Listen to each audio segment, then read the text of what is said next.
My entitled sister-in-law has been taking advantage of the fact that I'm a hairstylist, where she's been getting free haircuts and free hair coloring for literally years at a time. But after finding out through an Instagram post that she has way more money than she lets on, I told her that now she has to start paying full price if she wants my services. And after I said that, she got more pissed off than I've ever seen in my entire life. And at this point, I seriously just don't know what to do. Here's what's happening. I'm a 30-year-old female and I'm a hairstylist. I've been doing hair for like 8 years now, and I will say that I'm pretty good at it. My husband, who I will call Marcus, has a younger sister who I will call Kelly for the sake of the story, and ever since I started dating Marcus, she's been asking me to do her hair. At first, it was like trims or whatever, but then it turned into full color, highlights, and like literally the whole thing. Oh, and by the way, she never offers to pay. She just assumes that it's free because we're family. I've been doing her hair for free for probably 2 years now, maybe longer, I'm not really sure. And for reference, a full color and cut at my salon would be like upwards of $300.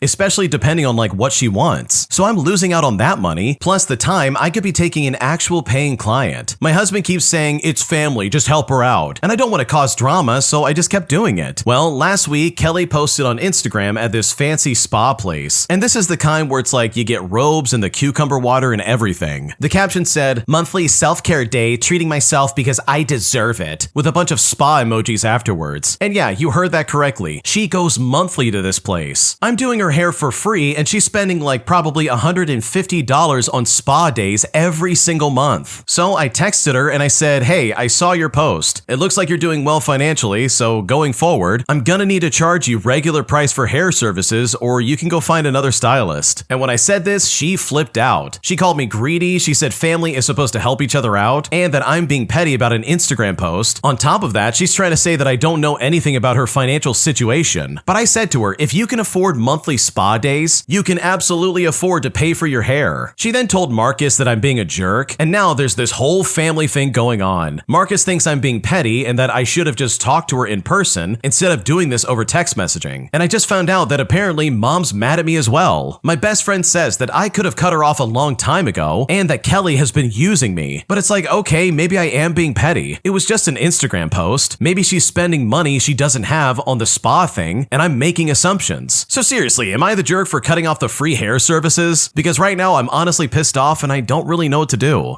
Okay, dude, anytime someone's trying to be like, wow, family helps each other out, that for me is a giant red flag that you are being manipulated. And Kelly is absolutely playing that card so hard right now. Because here's the thing, I'm willing to bet that she absolutely knows this is going to cost her a lot of money. So instead of going to another salon and spending like $300, she's probably thinking to herself, wow, I can take advantage of my sister-in-law and have her do all of this for free instead. Like, she absolutely is in a good financial situation, especially if she's spending like, what, $150 on spa days? Like, dude, what are you talking about? So you know what? I don't blame you for putting your foot down and saying, no, you've got to pay me full price. Because it's pretty obvious she's taking advantage of you and you definitely do not deserve that. If you like Am I the Jerk, you're probably going to love Am I the Genius. Check it out, link down below in the description. Also, go to amithejerk.com/submit if you would like to submit your own stories. Am I the jerk for refusing to go to my student-organized graduation ceremony? Because after I said I don't want to go simply because I don't like my other classmates, my mom freaked out and said that I have to, as she is now claiming that I'm selfish and egotistical for not giving this milestone to me and my family. And at this point, I really just don't know what to do. Here's what's going on. I'm a 22-year-old female and I'm in conflict with my mother because I refused to attend a diploma ceremony for my university major this Monday. They won't give us the degree, it's just a diploma stating our generation ended. This ceremony was organized by students and not the university, even though it will be held on campus. It's important to note that this student-organized ceremony is the only event for receiving our diplomas. There is no separate official university ceremony. The only other related activity is going to the administration office on a designated day with your family, just so you can pick up your physical degree and paperwork. But that is not a ceremonial event. And just as a side note, this degree does not equal the official degree for my major. As I said before, this diploma is only a statement that our generation's period ended. The reason I don't want to go is that my graduating class has a horrible reputation. Many of them have engaged in awful attitudes and have even committed acts that are supposed to be punishable, far more so than other classes. While not every single person is terrible, the other students are largely skipping this event, meaning that it will be dominated by the most troublesome people I actively despise. I straight up don't like them, nor do I want to be around them. I told my mom that I wasn't going, and she called me egotistical, self-centered, and a coward for not being able to tolerate a few hours with people that I dislike. She said I was only thinking about myself and not about my family. She insisted that this event was important to them and that I was denying them the experience. She then heavily guilt-tripped me by adding that as her only child, she has no other graduations to attend, but I argue that it was unfair to guilt-trip me for my decision. She then replied that I was being inconsiderate and that she would keep in mind that I only care about my own feelings. To defend this, I reminded her that I'm not a selfish person. When I was a teenager, I went along with a quinceañera party that I not only didn't want, but also didn't enjoy, purely just to make the family happy. But when I said that, she just laughed and dismissed it, saying, "Oh well, it's in the past now, it doesn't matter anymore." The argument ended with her asserting her authority. She said to me, "You don't know me, child. My ego is stronger than yours, and I decide we're not going now because I say so." But despite her final word, her accusations have stuck with me and made me question if my stance is wrong. My mother believes that I'm a jerk because she sees my refusal as a selfish and cowardly act that ruins an important family milestone for her, especially since she has no other children, even though she's attended my older cousin's diploma ceremonies. But I feel like I'm making a decision based on my own valid discomfort. But her words are making me second guess myself. What should I do?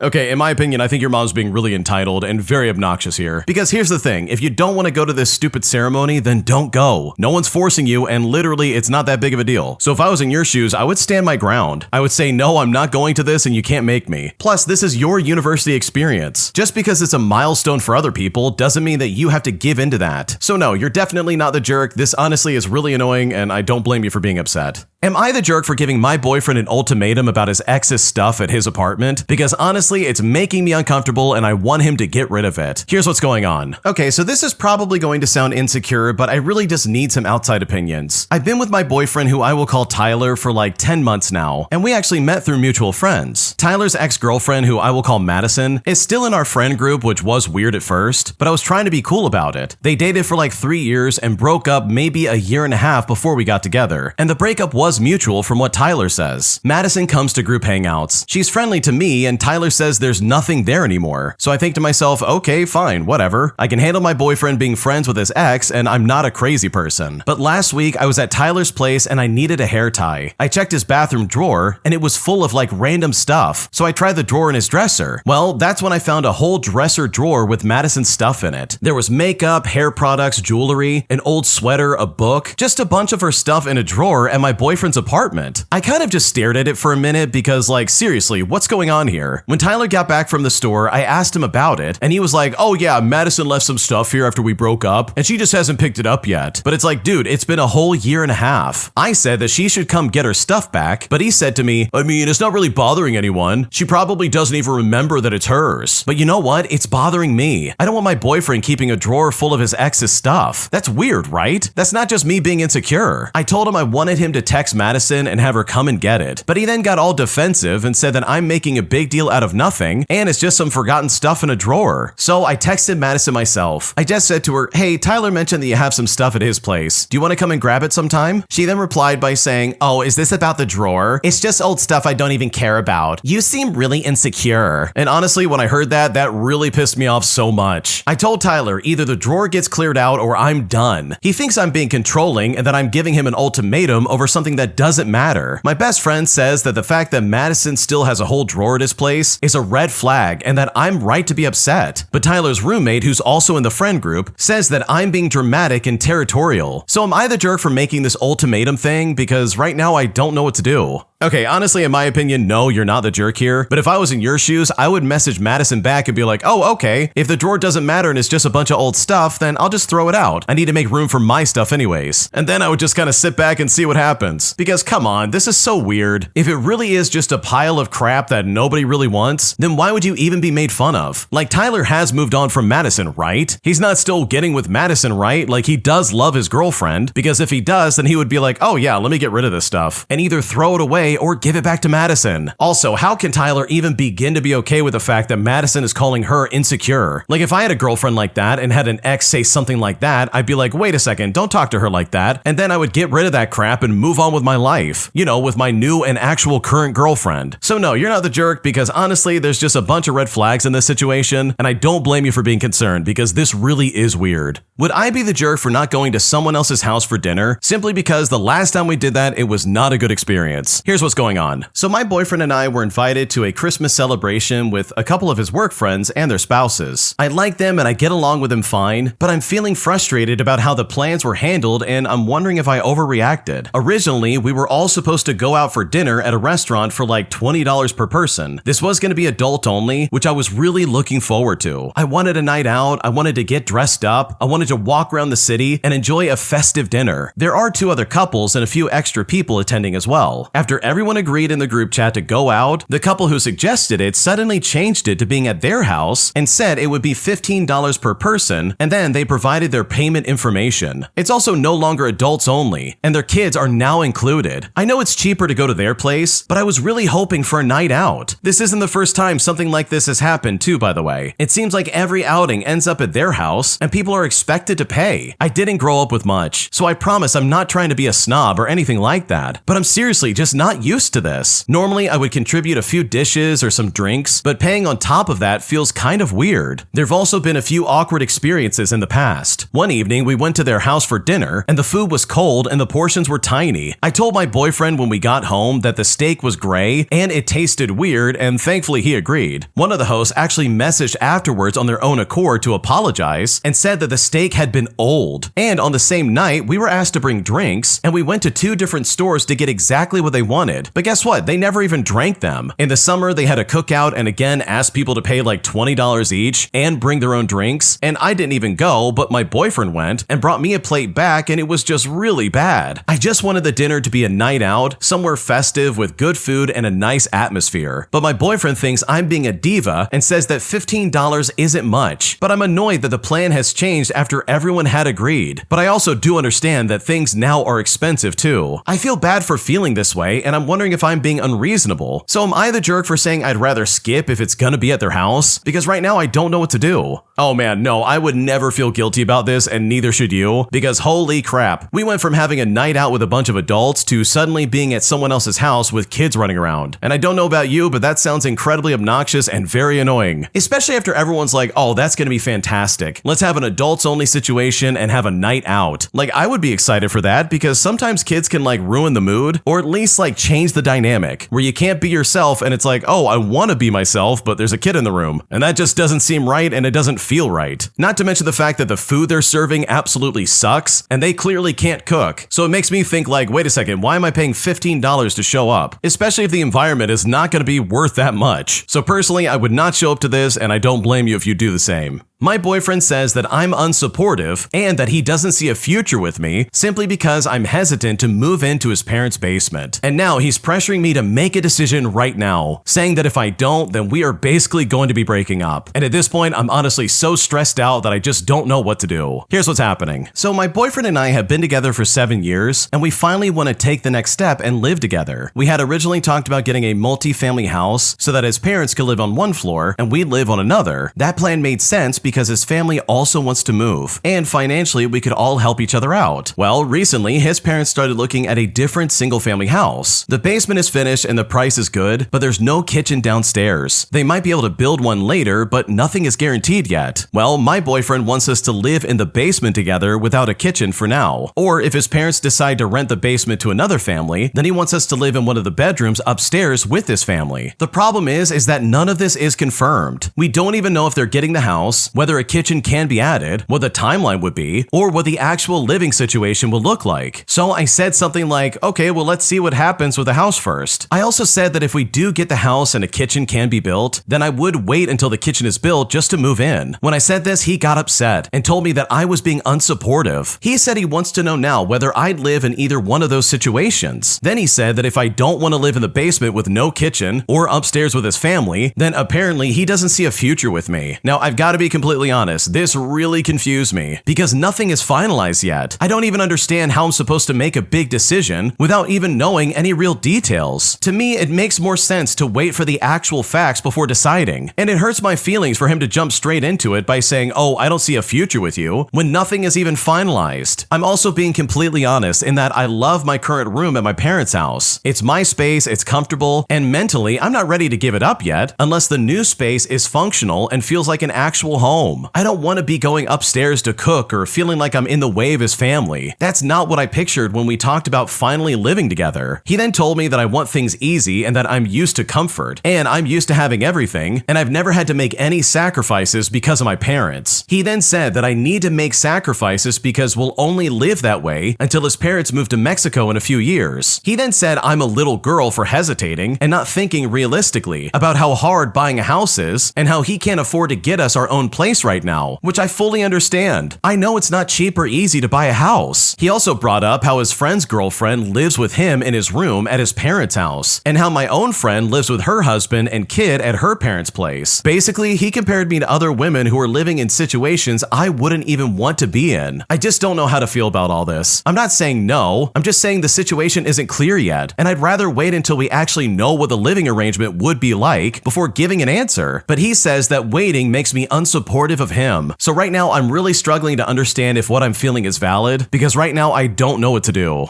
Okay, let me just say first and foremost that the second he said, oh wow, you're just being a little girl, you're not thinking realistically, you've never had to make any sacrifices. Like that for me would be the moment I check out mentally and I say to myself, okay, I'm breaking up with you, because that is insane. He's saying either move in with me and my family or I'm breaking up with you. And he's also trying to push this on you so suddenly. And I know for me, anytime someone tries to use like high pressure tactics or like trying to rush me into a decision, that for me is a giant red flag where I'm like, oh, okay, now I'm going to take even more time to figure this out because the way you're acting is crazy. And in this situation, your boyfriend's acting weird. This is not you being an unsupportive girlfriend by requesting for more time to make a decision or to even see if they buy the house in the first place. That's you being a rational human being and being like, hey, let's figure things out first. And I personally just hate the fact that your boyfriend's trying to paint you as the bad guy. And just as reference, the original poster and their boyfriend are only 23 years old. Like, holy crap, I get that people can move out way sooner than that, but it sounds like the original poster has not done that and they're like, wait, I'm kind of hesitant, man. I don't know how to live on my own. Like, this is really stressful and I kind of need some time to figure it out. But the boyfriend's like, either move in with me or we are not going to stay together. And I don't know, ultimatums are kind of like a make or break in a relationship, and this one just does not seem rational. So in my opinion, if I was in your shoes, I would not only say no, but I would also rethink this entire relationship. Because from my point of view, your boyfriend's acting weird. And I really think you need to take way more time to think about this entirely instead of rushing into this like your boyfriend is desperately trying to get you to do. Am I the jerk for not wanting my husband to come with me on our upcoming family vacation after he chose to buy a gaming PC instead of paying for his part of things? Because after being married for 10 years, he literally has never paid for any of our vacations, leaving the entire responsibility on my shoulders instead of stepping up and helping in any kind of way. And now I feel burned out and really frustrated over everything going on, and I seriously now just don't know what to do. Here's what's happening. Okay, I want to start off by saying that I'm considering going on vacation without my husband. We've been together for about 10 years, and every single year, I'm the one who pays for our trips. I also pay for most activities and transportation during those vacations. Plus, I've taken in places like Curacao, Mexico, and all over Europe. Next April, we have a cruise plan with my family for my aunt's birthday. And months ago, my husband and I agreed that he would pay for this trip, which is especially true since he's getting a double salary next month. So today, I asked him what he wanted for Christmas, and he said that he wanted a gaming PC that costs upwards of like $1,000.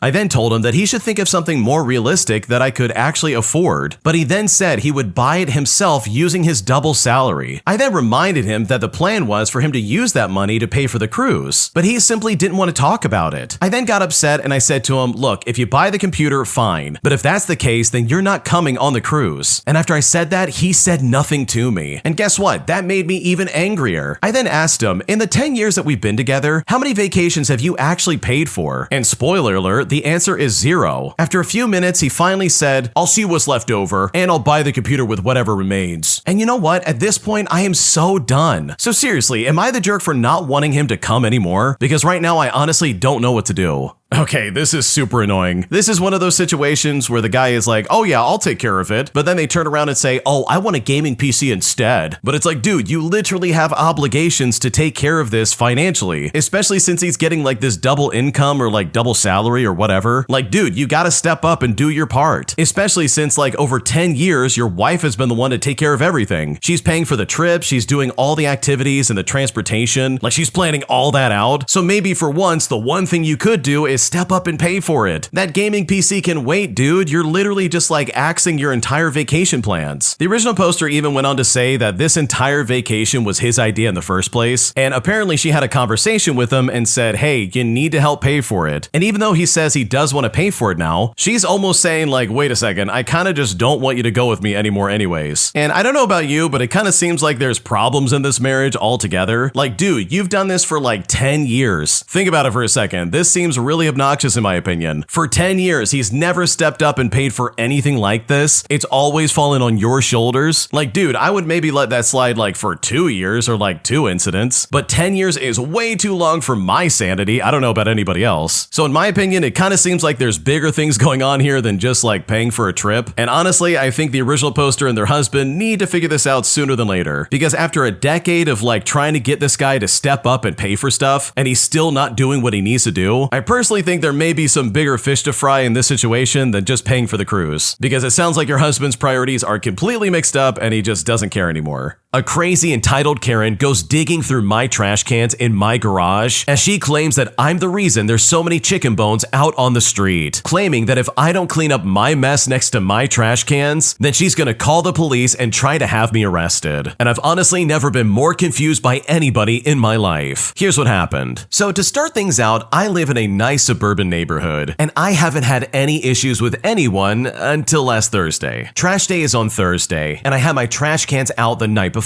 The trash got picked up, and I went out that morning to put them back in my garage. Around an hour later, maybe like 9:30 in the morning, I heard a bunch of noise from my garage. Now mind you, my garage door was open. When I went to see what was going on, I'm greeted by some random lady in my garage messing with my garbage cans. Now before I could even say anything, she immediately turns to me and starts to scream, "You need to stop throwing your chicken bones out. The dogs are going to get sick from your trash." Now for reference, I haven't eaten chicken with a bone in it for months, and I certainly didn't have chicken bones or any bones in my trash can. So I ask her why she's in my garage, and that I have no clue what she's talking about, and that I don't have any chicken bones in my trash. But she continues by saying, "I saw half a dozen chicken bones on the road by your trash cans. You're lying, and I will call the police if you don't stop picking up your trash." Now at this point, I am reaching my limit. Plus, I'm still hungover because I didn't have to work that day. I told her to get off my property, and that if I caught her going through my stuff again, that I would be the one calling the cops on her. She eventually walked off, screeching about the dogs and stupid lazy millennials. But thankfully, I haven't seen her around my house ever since, but I know she lives right down the street. And I honestly just can't believe that something this stereotypical and insane seriously happened to me. Man, talk about the one time you don't close your garage door, you find some crazy Karen digging through your trash looking for chicken bones. Like, what in the world was she doing? She was acting like this was some dire emergency, digging through your garbage to try and find something that clearly wasn't there. And even like hypothetically speaking, even if there were chicken bones right next to your trash cans, how does that give her any right to step in and be like, okay, I'm gonna go through your garage? And I'm also kind of convinced that she didn't even know which house to go to. Like, she most likely saw the first garage door that was open and thought to herself, yes, now's my chance. I'm gonna finally crack this case for these chicken bones. That is seriously some crazy behavior, and I really think that lady must have been insane, because no rational human being is gonna trespass on your property and then start digging through your trash in some kind of like weird desperate attempt to prove you wrong. That is some crazy talk behavior, and hopefully you don't have to deal with this entitled Karen ever again. If you like Am I the Jerk, you're probably going to love Am I the Genius. Check it out, link down below in the description. Also, go to amithejerk.com/submit if you would like to submit your own stories. Am I the jerk for telling my husband that his gift to his son won't be received the way that he wants it to be? Because right now there is a lot of tension in the house, and at this point I'm not really sure what to do. So my husband and I have been married for 15 years. We have 2 children together, ages 13 and 11. My husband has 2 children from another marriage to his late wife, so my stepkids are 24 and 23, with my stepson being the oldest and my stepdaughter stepdaughter being the youngest. When my husband first found out he was going to be a father, he started a scrapbook for his son and had photos and written memories and little memories added in that he continued throughout the next 25 years. And he did the same thing for his 3 other children as well. This book documents everything, from fun memories to sweet and heartfelt ones, to even some more heartbreaking ones like the passing of his late wife. Well, my husband decided the scrapbook will be his gift to his son for his 25th birthday. He included all sorts of family photos and moments in this scrapbook, including since we got married and had our kids. But both of my stepkids have been pretty clear that they do not have a fondness for me or for their half-siblings, and they have no trace of us in their homes. When he moved out, he left behind photos he was in that included me and my children. And when my husband mentioned he had forgotten some photos, my stepson replied that he had double and triple checked and he had everything he wanted. My stepdaughter was a little bit more clear, and she actually tossed any unwanted photos in the trash before she moved out. On their social media, they post family photos, but funnily enough, they never have me or their half-siblings included. They never even acknowledge us online at all. My stepkids both also said they'd like it if their dad didn't bring us up, because if he's visiting, they'd like to see him and only him. My husband, by the way, just brushed off that comment and said that he could stop by on his own too, but they would never see the rest of us if we didn't visit. Now, I'll say right here that I was not an affair partner, nor did I ever expect the kids to forget about their mom or replace her with me, nor did I expect my husband to. I did not push myself on them. The kids never spoke out against us getting married or brought any issues to me or my husband about us. And trust me, we did talk to them. It really only became apparent after they became adults. So when my husband brought up that he was going to gift the scrapbook to his son for his 25th birthday, I straight up asked him if he was sure, and he was like, why not? His son would love it, and he couldn't wait for us to all go through it together. But I told him that I wasn't so sure he'd love all of it, especially given his refusal to have photos of me or the kids in his home. He told me that it's not like he could just remove them, but I just didn't comment on that. He then asked me what I expected, and then asked if I thought he'd rip those pages out or something. And you know what? I said yes. He asked why I was being so negative, and I told him that given the last several years, I really don't think the gift would be received the way he's expecting. Well, my husband told me my negativity was too much, and he was unhappy with me thinking of his kids like that. So truly, am I the jerk in this scenario? Because seriously, I'm not sure what to do. No, I don't think you're the jerk at all. I think if anything, your husband is completely out of his mind, and I think he's really in denial. Like, this guy is willfully ignoring basically all the evidence in front of him that pretty much spell out that his kids definitely do not like the original poster. They very clearly have animosity towards her and the other kids that are being raised in the house. Now, I've never experienced my mom passing away and having another woman step into the family and taking on the role as like a stepmom. I don't know what it's like to go through that, so honestly, I can't comment on that. But I can say that I've seen other people go through a similar situation, and they've been able to have a fantastic relationship with their step-parent. So with all things considered, especially with the fact that the original poster was not pushy on these kids, and they really didn't do anything perceivably wrong to the kids, in my opinion, there's really no good reason for anyone to be acting this way. Especially towards the kids, mind you, like they didn't do anything wrong. Like, I can never understand taking it out on children all because you're upset that your dad remarried. So no, you are not the jerk. Your husband is denying all these issues that are going on, and he's just completely ignoring all the comments that his kids are making, because clearly they're causing a lot of animosity. And from the sounds of it, it doesn't seem like this is the original poster's fault in the slightest. My entitled boss blames me for her forgetfulness and tries to embarrass me in front of everybody by shifting the blame of her screw-up onto my shoulders. So I decided to maliciously comply by annoying her non-stop in the funniest way I possibly could think of. Here's what happened. So to start things out, I'm a traveling healthcare worker, and my current contract is for 2 hospitals about 30 minutes away from each other. When I applied for this contract, there was no mention on the posting of working at 2 hospitals, but the manager mentioned during my interview that I would occasionally have to work at a sister hospital as well. I agreed that was fine, and when setting up my living arrangements, I made sure I was closest to the hospital I was told I would be at most of the time. Well, my start date rolls around, and she's just completely flipped things. I'm now at the sister hospital the vast majority of the time, and almost never at the hospital that is close to me. To make things even better, I don't have badge access or computer access at the sister hospital, and construction has closed down the road that I was initially taking to to get to the sister hospital, making my commute over an hour long each way, which is more than triple what it would be at the closer hospital. Now, I've brought up these concerns via text message, email, over the phone, and in person, and it's gone straight to my manager multiple times. And she's assured me that she will fix the technological problems as soon as possible, but then I never hear back from her. When the next schedule came out, she has me exclusively at the sister hospital. So I email her to ask her if she could adjust it because of the above troubles, but she just ignores my email until she comes into my work to tell me that there's no schedule changes that will be happening. She then starts chewing me out in front of multiple coworkers for never coming to her about my technological problems. Well, since then, I have started texting her every single day as soon as she gets to work, asking if she has any updates on my access problems. And every single day, she texts me an excuse as to why she forgot and why it hasn't been solved yet. Every time I see her in person, I make sure to bring up that she told me that she would be fixing things. And then I ask if she has an update in front of as many coworkers as possible. And I do this so she can say in front of everybody that she's apparently been extremely forgetful. Now, with all things considered, it honestly feels good to annoy her every single day with daily text messages, as well as constantly pestering her after she tried to embarrass me in front of my coworkers. I think the part of this story that really upsets me the most is the fact that the manager tried to embarrass the original poster in front of all of their coworkers, especially because this was literally all of the manager's fault. Like, is she seriously trying to sit there and be like, wow, this is your fault for not communicating this? But like, you've been texting and emailing and talking to her constantly about it. So for her to turn around and try to blame this on you is insane to me. I mean, you even set up your living arrangements so you would be close to the hospital that she said you would be close to. So honestly, I think the way you're going about this is truly the best way to handle it, because the way you're being treated is completely unprofessional, and you do not deserve that in the slightest. An entitled Karen moving into my house demands that I let her move in early, or else she's not going to show up to the closing date. And after dealing with her trespassing on my property as well as vandalizing my property, all before she even legally owned the house I was trying to sell to her, I finally hit my wit's end, telling her straight up that if she didn't show up to the closing date for the house, then I would be suing her in court. Here's what happened. So when I married my first husband, we bought a house built in 1960 with its original aluminum shingled roof, and the roof did look bad, but it was in good shape as long as you kept the leaves off of it. After we got divorced, I kept the house and I lived there until I moved in with my now husband. I kept the house empty for a couple of years, checking on it regularly just in case things didn't work out. During that time, I didn't clean the roof off, and the leaves built up and caused a leak. Now this was immediately repaired, and it convinced me that it was time to sell the house. I listed the house for just what I needed to pay off the mortgage, and then I waited. In 3 months' time, I didn't get any serious offers, just investors that tried to lowball me. My realtor was getting really restless when I finally got an offer that wasn't terrible. We started negotiations, and she immediately made it known that she was in the Air Force Reserves, and she was retired. Now, my parents were in the Air Force, so this isn't something that I really care about. She was not going to get any special treatment just because of that. Now, for reference, I'm used to people that use their military experience just to get stuff. She was getting a VA loan, and at the time, that meant stricter requirements for inspections. She kept trying to get me to lower the price, and finally used the roof leak against me. She claimed the roof needed to be replaced, and found a roofer who was willing to back her up on it. And at this point, it kind of forced my hand. So I agreed to pay half the expected replacement cost, but she didn't want that paid to the roofer. Instead, she wanted it paid directly to her. It was clearly an excuse to get the price lowered, and it really pissed me off, but there wasn't much I could do because I really needed to sell the house. We finally agreed, and the house was put under contract, with a closing date set for a month away. The inspection started, and after the first one, she asked for a few minor things to be fixed, which I did. Then we had the second inspection for the VA loan, and this was about 3 weeks away from closing. I went by the house the day after, and as I pulled into the driveway, I found a package addressed to her in the mailbox, and a metal shelf and outdoor swing sitting in the driveway. Now, I'm not happy, but I'm more confused than anything. I then went into the house. The house is a tri-level, with the basement being just 5 steps from the kitchen. The basement had been redone to be a primary bedroom prior to me buying it, but I only used it as a family and media room. Well, the first thing I noticed was the basement. She had completely rearranged it. There was IKEA wardrobe and closet things that she had pulled from the wall and ripped apart everything and just started flipping them around. She had moved a mattress from the upstairs into the basement, and the floor was damaged while they moved things around. I mean, the furniture was just just completely rearranged. Then I went upstairs to the bedrooms and I found cans of paint and packages of curtains in all the upstairs rooms. Like, these are not my things and I'm very angry. I mean, the house isn't even hers yet. She shouldn't be leaving things there or rearranging anything. I called my realtor, who called her realtor, who then got in contact with her. It was relayed to me that she had dropped some things off outside, but she insisted that she was never in the house. But it's an obvious lie to cover the trespassing. I then went outside and found a circular burn in the grass, after which I found a burned paint stick inside the house. So there you go, we now have vandalism on the board. In an effort to appease me, the buyer agreed to move up the closing date. It was supposed to be within a week, but that ended up not happening, and we only closed 3 days early on a Monday instead of Wednesday. Other than the delays, nothing else happens until just before the closing date. On the Friday before, my realtor called me and said the buyer wanted to move in over that weekend instead of waiting for closing because she's military and she doesn't get many days off and wouldn't be able to move in until that next weekend. But you know what? That wasn't my problem. So I immediately said no, that's not happening. The realtor called again later, saying that she's really pushing the military thing. She really wants to move in early and would be willing to do a lease agreement. And I again say absolutely not. Well, I get another call saying that the buyer was now calling anyone and everyone involved with the sale, namely the loan officers, insurance company, the realtor broker, the commanding officers, just to try and find anyone that can force me to let her move in early. And now she was saying that she was not going to show up for closing if I did not let her move in. I asked what would happen if she didn't show up and was told that she would still have to pay the commissions for both realtors, and since there was a contract, I could take her to court and force her to complete the sale. So I again said that she was not moving in early, and I told my realtor that she could convey anything of what I was about to say to the buyer. I told her that I didn't press charges for trespassing and vandalism because of the contract, but if she fails to show up for closing, I would not only pursue all my legal rights regarding the contract, but I would also be contacting police about pressing criminal charges. Now, I don't know how much of that was relayed, but I got a call a few minutes later that she would be showing up to closing, but she wanted to sign her papers in a separate room. The closing went off without a hitch, and I'm honestly so glad to be rid of that house. Wow, the buyer of your house was being incredibly obnoxious. Like, seriously, the way they were acting was just so insane. They were trespassing in your house before you even moved into it, and they straight up vandalized the walls and the floor all before they even moved in. Like, if I was in your shoes, I would be furious as well. This kind of behavior is just not okay. So honestly, good for you for putting this lady in her place, because the way she was acting was absolutely ridiculous. Am I the jerk for telling my wife to never volunteer me to help out her family ever again after she bails on helping her brother and his girlfriend move to another apartment, leaving me to do it all by myself for the next 8 hours? Because right now I'm very upset, and at this point I seriously don't know what to do. My wife and I have been married for 8 years, and we have a 4-year-old son together. My wife's younger brother, who we will call Joe, as well as his girlfriend, are moving into an apartment together at the beginning of June. But his girlfriend's lease is up at the end of April, so she needed to move out of her place. But Joe currently lives in a studio apartment, so he doesn't have room for all her stuff. So they were going to move all of his girlfriend's stuff into a storage unit for a month, all the way up until they can get a new place together. A little over a month ago, Joe had asked my wife if we would be able to help move his girlfriend's stuff, and she agreed. My mother-in-law was supposed to watch our son so we both could help out, but she got sick and had to cancel. My wife suggested trying to get a babysitter for that day, but I didn't want to spend hundreds of dollars on a babysitter to help somebody move. I mean, that's just dumb and it doesn't make any sense. And bringing a 4-year-old with us would not be helpful to anyone. Well, this turned into an argument between us, because she said I should help them move while she watches our son, since I'm stronger than she is, and I know how to drive our truck with a trailer. Then, on Saturday, which is the morning of the move, my wife told me that a friend of hers got sweet tickets through work to a hockey game for that day, and they had invited them. And yes, these are sweet tickets to a playoff hockey game. She said she would be bringing our son, since her friend was bringing her kids too. So this is great. Not only do I get stuck helping somebody else move, but my wife and son get to go have an amazing experience together that I'm just gonna miss out on. And yes, this was my son's first major sporting event, and I was going to be completely missing it. And wouldn't you know it, but Joe never got a U-Haul, and his girlfriend was not even close to being packed up and ready when I got there. I spent 7 to 8 hours and multiple trips back and forth helping them move. All the while, my wife is sending pictures to our family family group chat of how much fun they're having at this hockey game. When everyone was home that night, my wife was surprised that I wasn't in a good mood. She said that I acted like I barely cared when our son was telling us about the hockey game and how much fun it was. So I asked her if she was really confused about why I was upset, and she told me to go ahead and tell her. So I just started railing off all the reasons why I was so upset. She volunteered me to help. She got to spend the day doing something very special with our son that I missed out on. Her brother and his girlfriend were not prepared, and I had spent the entire day doing manual labor. I ended my little rant by telling her that she is never going to volunteer me to help her family ever again. Well, she told me I was overreacting and that I can't hold it against her that her friend invited them to the game. She also said that I'm not being fair by blaming Joe and his girlfriend. So honestly, am I the jerk in this situation? Because right now I'm still very upset and I seriously don't know what to do. No, you are definitely not the jerk. If I was in your shoes and this all happened to me, I would be super upset. Here's the thing, in my opinion, there's one main rule of helping somebody move. You need to have all your stuff ready when people arrive to help out. If I roll up at your house and you don't have a U-Haul and your girlfriend and you have not packed anything, I might just turn around and leave. Like, that is so disrespectful of this guy's time, and it is completely unfair to put him in that kind of position. And worst of all, this wasn't like a 1 to 2 hour kind of thing. You were literally there for 8 hours. Like, after hour 5, I would have lost my mind and been like, I'm sorry, you gotta find someone else to help out. Because I've been in that position where you're like, okay, let's get this stuff moved, and the people you're trying to help don't have anything together, they have not got anything planned out, and then they just sit there and say, okay, we gotta get this done. Like, that sounds like a nightmare, and I seriously would not be okay with that either. But also, more to the point, the fact that your wife is like, don't hold this against me, what are you doing? My friend invited us to that, you can't be mad about that. Like, no, I'm sorry, I absolutely can be angry about that. And it's not even about her friend inviting them to the game. You got volunteered to do something against your will and was basically strong-armed into doing this stupid favor. Meanwhile, she's off having a great time. Like, talk about getting baited into volunteering for something just for the person who volunteered you to back out and then go to a hockey game. Like, seriously, how obnoxious is that? And while you're sweating over moving these stupid boxes, your wife is sending like a stream of pictures of her and her son having a great time at this hockey game. Like, that would get on my last nerve so quickly. It's like she had this blatant disregard for your time and energy. So seriously, you are definitely not the jerk. I think everybody else involved is very inconsiderate, and if I was in your shoes, I would be very upset as well. My boyfriend is going on a week-long vacation with his female best friend, and he's telling me that while he's there for 8 days, he and her are going to be sharing the same bed. And right now, I am so distraught over this information, because right now, I don't know what to do. Here's what happened. So my boyfriend and I have been together for 6 months. During this time, we haven't really had any major conflicts, and he hasn't given me any reason not to trust him, besides having a lot of straight female friends. I really wish this didn't bother me at all, but it does a little, especially because I've never been able to maintain any friendships with straight men due to them eventually wanting something more. About a month ago, we were discussing plans for his birthday, which is next week, and it's right then that he let me know that he would be out of town then, because he would be vacationing with his best friend, who is this girl he was very close with in high school. And mind you, at this point, he had never mentioned her before. She lives in an island in the Mediterranean, and he is going to visit her for about 8 days. He showed me photos of her, and she is absolutely gorgeous. I'm generally fairly confident in my looks, but I'd be delusional to pretend that she isn't objectively more attractive than me. So, not wanting to seem controlling, I said, cool, that's totally fine. But I asked him for one thing. He cannot share a bed with her. Well, he acted like he didn't understand why this would be an issue. He told me that if it was me, he would have no problem with me sharing a bed with a straight male friend. I told him that while it's easy for him to say that, being that I have no straight male friends, I highly doubt he would be 100% cool with me sharing a bed with some 6'2" male model looking guy for a week. But even though I made that point, he still disagreed. We went back and forth some more, and I thought we came to a consensus that while he didn't understand my concern, he respected me enough to not sleep with another woman. But I was completely wrong. I was going to ask him if he had any other romantic or scandalous history with said friend, if you know what I mean. And before I even finished the question, he said to me, I know what you're gonna ask. I don't know if we're gonna be sharing a bed, but probably. So, knowing how he likes to avoid confrontation, this likely means yes. Anyways, he did at least tell me that they have no history other than being platonic, which I guess will somewhat put me at ease. And right now, I honestly just don't know what to think. I don't even know if it's worth bringing up this topic again with him, because I don't think there's anything he could tell me to make me believe he won't cheat on me. He's leaving in 2 days, and right now I'm seriously at such a loss and I just don't know what to do. Okay, this is insane to me. This guy seriously is gonna go to the Mediterranean and spend time with his hot friend and be like, yeah, we're gonna share the same bed together. Like, what is he doing? Does he not realize he has a girlfriend right now? Like, he really should know that that is not appropriate behavior for like a best friend. Like, I have best friends who are female as well, and I could not even imagine sharing the same bed as them. That is insane behavior to me. Like, that is a massive red flag, and that is not a good look. So I know if I was in your shoes, I would be making a much bigger fuss about this. Him spending 8 days in the same bed with this hot lady from the Mediterranean, that in my opinion is so uncalled for. And there is absolutely no reason for you to put up with that in the slightest. If you like Am I the Jerk, you're probably going to love Am I the Genius. Check it out, link down below in the description. Also, go to amithejerk.com/submit if you would like to submit your own stories. Am I the jerk for announcing my pregnancy at my best friend's wedding, which I only did in the first place because she announced her engagement at my wedding? Because right now, my friend is incredibly angry, and at this point, I seriously don't know what to do. Here's what happened. Okay, to start things out, I'm a 24-year-old female, and I recently discovered that I'm expecting my first child. My best friend, who we will call Laura, is 23 years old, and I've shared every significant life moment with her since we met in college. I got married 2 years ago to Laura's brother, and at my wedding, Laura announced her engagement to my brother during the reception. I was genuinely thrilled for her. I've always thought of Laura as a sister, and now we truly were, and I really didn't mind at all that she shared her big news. It felt like our joys were intertwined. Well, last weekend was Laura and my brother's wedding, and it seemed like a beautiful circle of life moment. Throughout the wedding and reception, a few close friends began noticing that I wasn't drinking, and they all started whispering guesses about my pregnancy. It felt like my news was already halfway out there, so after the speeches, I made a toast. I expressed my deep happiness for Laura and my brother. Then, feeling the moment was right and following the precedent that she had set at my wedding, I decided to share that I was expecting. And after a handful of hugs and congratulations, I feel like the celebration shifted back to Laura and my brother. Now, I thought Laura would be excited, but instead, she seemed upset. She pulled me aside after the toast and expressed that she felt that I had chosen her special day to make a personal announcement, just to overshadow her celebration. Now, this reaction stunned me, especially since she made a similar announcement at my wedding, which is a moment that I embrace wholeheartedly. I was happy to share in her happiness. Laura has been distant ever since, and even my brother hasn't spoken to me since the wedding, and I'm now basically left questioning my decision. I thought that since I didn't mind sharing my special day, she would feel the same way. Our mutual friends, on the other hand, are divided. Some think that it was a sweet continuation of sharing life's milestones, while others, alongside with Laura, feel that the timing was completely inappropriate. So honestly, am I the jerk in this situation? Because right now, I seriously don't know what to do. The way that Laura's reacting to this, in my opinion, is super hypocritical. If somebody announced their engagement at my wedding, I think I would lose my mind. Like, that is so inappropriate, it's not even funny. She literally took away from your big day, and she made some big announcement that shifted the focus over to her. So how on earth could she even be upset that you did the same thing? Like, she literally did this herself at your wedding. Like, seriously, what is going on? If she didn't want it to happen at her wedding, then she shouldn't have done it at your wedding. That's my honest opinion on that matter, and seriously, it's her own fault that this happened. Like, it really seems like you two are supposedly sisters only when it's convenient to Laura, especially on a big day like somebody's wedding. Like, I don't care how close I am with somebody, I'm not about to make some kind of like major announcement at anybody's wedding for any reason. That is messed up, and it takes away from the people getting married. So no, in my opinion, I don't think you're the jerk. I think what she did in the first place was very rude, and if she doesn't like it, then she definitely should not have done that to you in the first place. My job denied me the flexibility they promised with my schedule while I was going for my master's program. So I decided to maliciously comply by calling out of work every single morning just to spite my managers. Here's what happened. So I was in a supervisory role as a charge nurse, and I had worked in this position for about 3 years. I had great reviews and earned consistent raises and performance bonuses. I approached my managers and requested that they agree to a flexible schedule if I worked on my master's degree. I wasn't asking for time off, I just wanted them to adjust my schedule when it came time for my practical rotations. Now, they agreed, as they wouldn't be losing any productivity and would be gaining a nurse practitioner for the system. After about a year, I started the program, and it became apparent I was going to need to divorce my wife. We had been married for many years, and it was quite a blow. I called the employee assistance assistance program and got some therapy that was very helpful. My managers also suggested that I apply for FMLA leave due to their concern for my mental health. And for that, I was very grateful. I had been working for this system for a number of years and had many hours of paid time off saved up. But I figured the FMLA leave would be a smart thing to be approved for, just in case court times were scheduled when I was working. Eventually, I was approved for up to 40 hours per week for a year. Well, fast forward, and about a year into my master's program, it became necessary for me to step down from my role as a charge and take on a staff nurse position. And when I did this, my main manager was livid. She took it personally and stopped talking to me or even greeting me. And initially, I was very hurt by this. As my practical rotations were about to start, I reminded my managers of their promise to be flexible with my schedule. They denied my request for flexibility and began to schedule me almost entirely for the times I would request off. At first, I was very frustrated and very hurt that they did this, but I remembered that I was approved for FMLA leave. Now, FMLA is a very special form of leave and it cannot be denied. So, since my managers were not keeping their promises, it was with great satisfaction that I began calling off every morning that I was needed for my rotations. I didn't give them any advance notice because I was not required to. It was also with even greater satisfaction when I learned that my managers began to have to cover my shifts themselves on occasion. And to top it all off, since I had PTO hours already saved up, I still got paid as well. I finished all of my rotations in this manner, and I took a job at a different system after I graduated. I worked at the new system for several years before I was hired back at my old system as a provider. And trust me, I love seeing the look on my old manager's face when I took my first shift at her hospital as a provider and not under her chain of command. Wow, the fact that your boss basically turned on you like that is so ridiculous.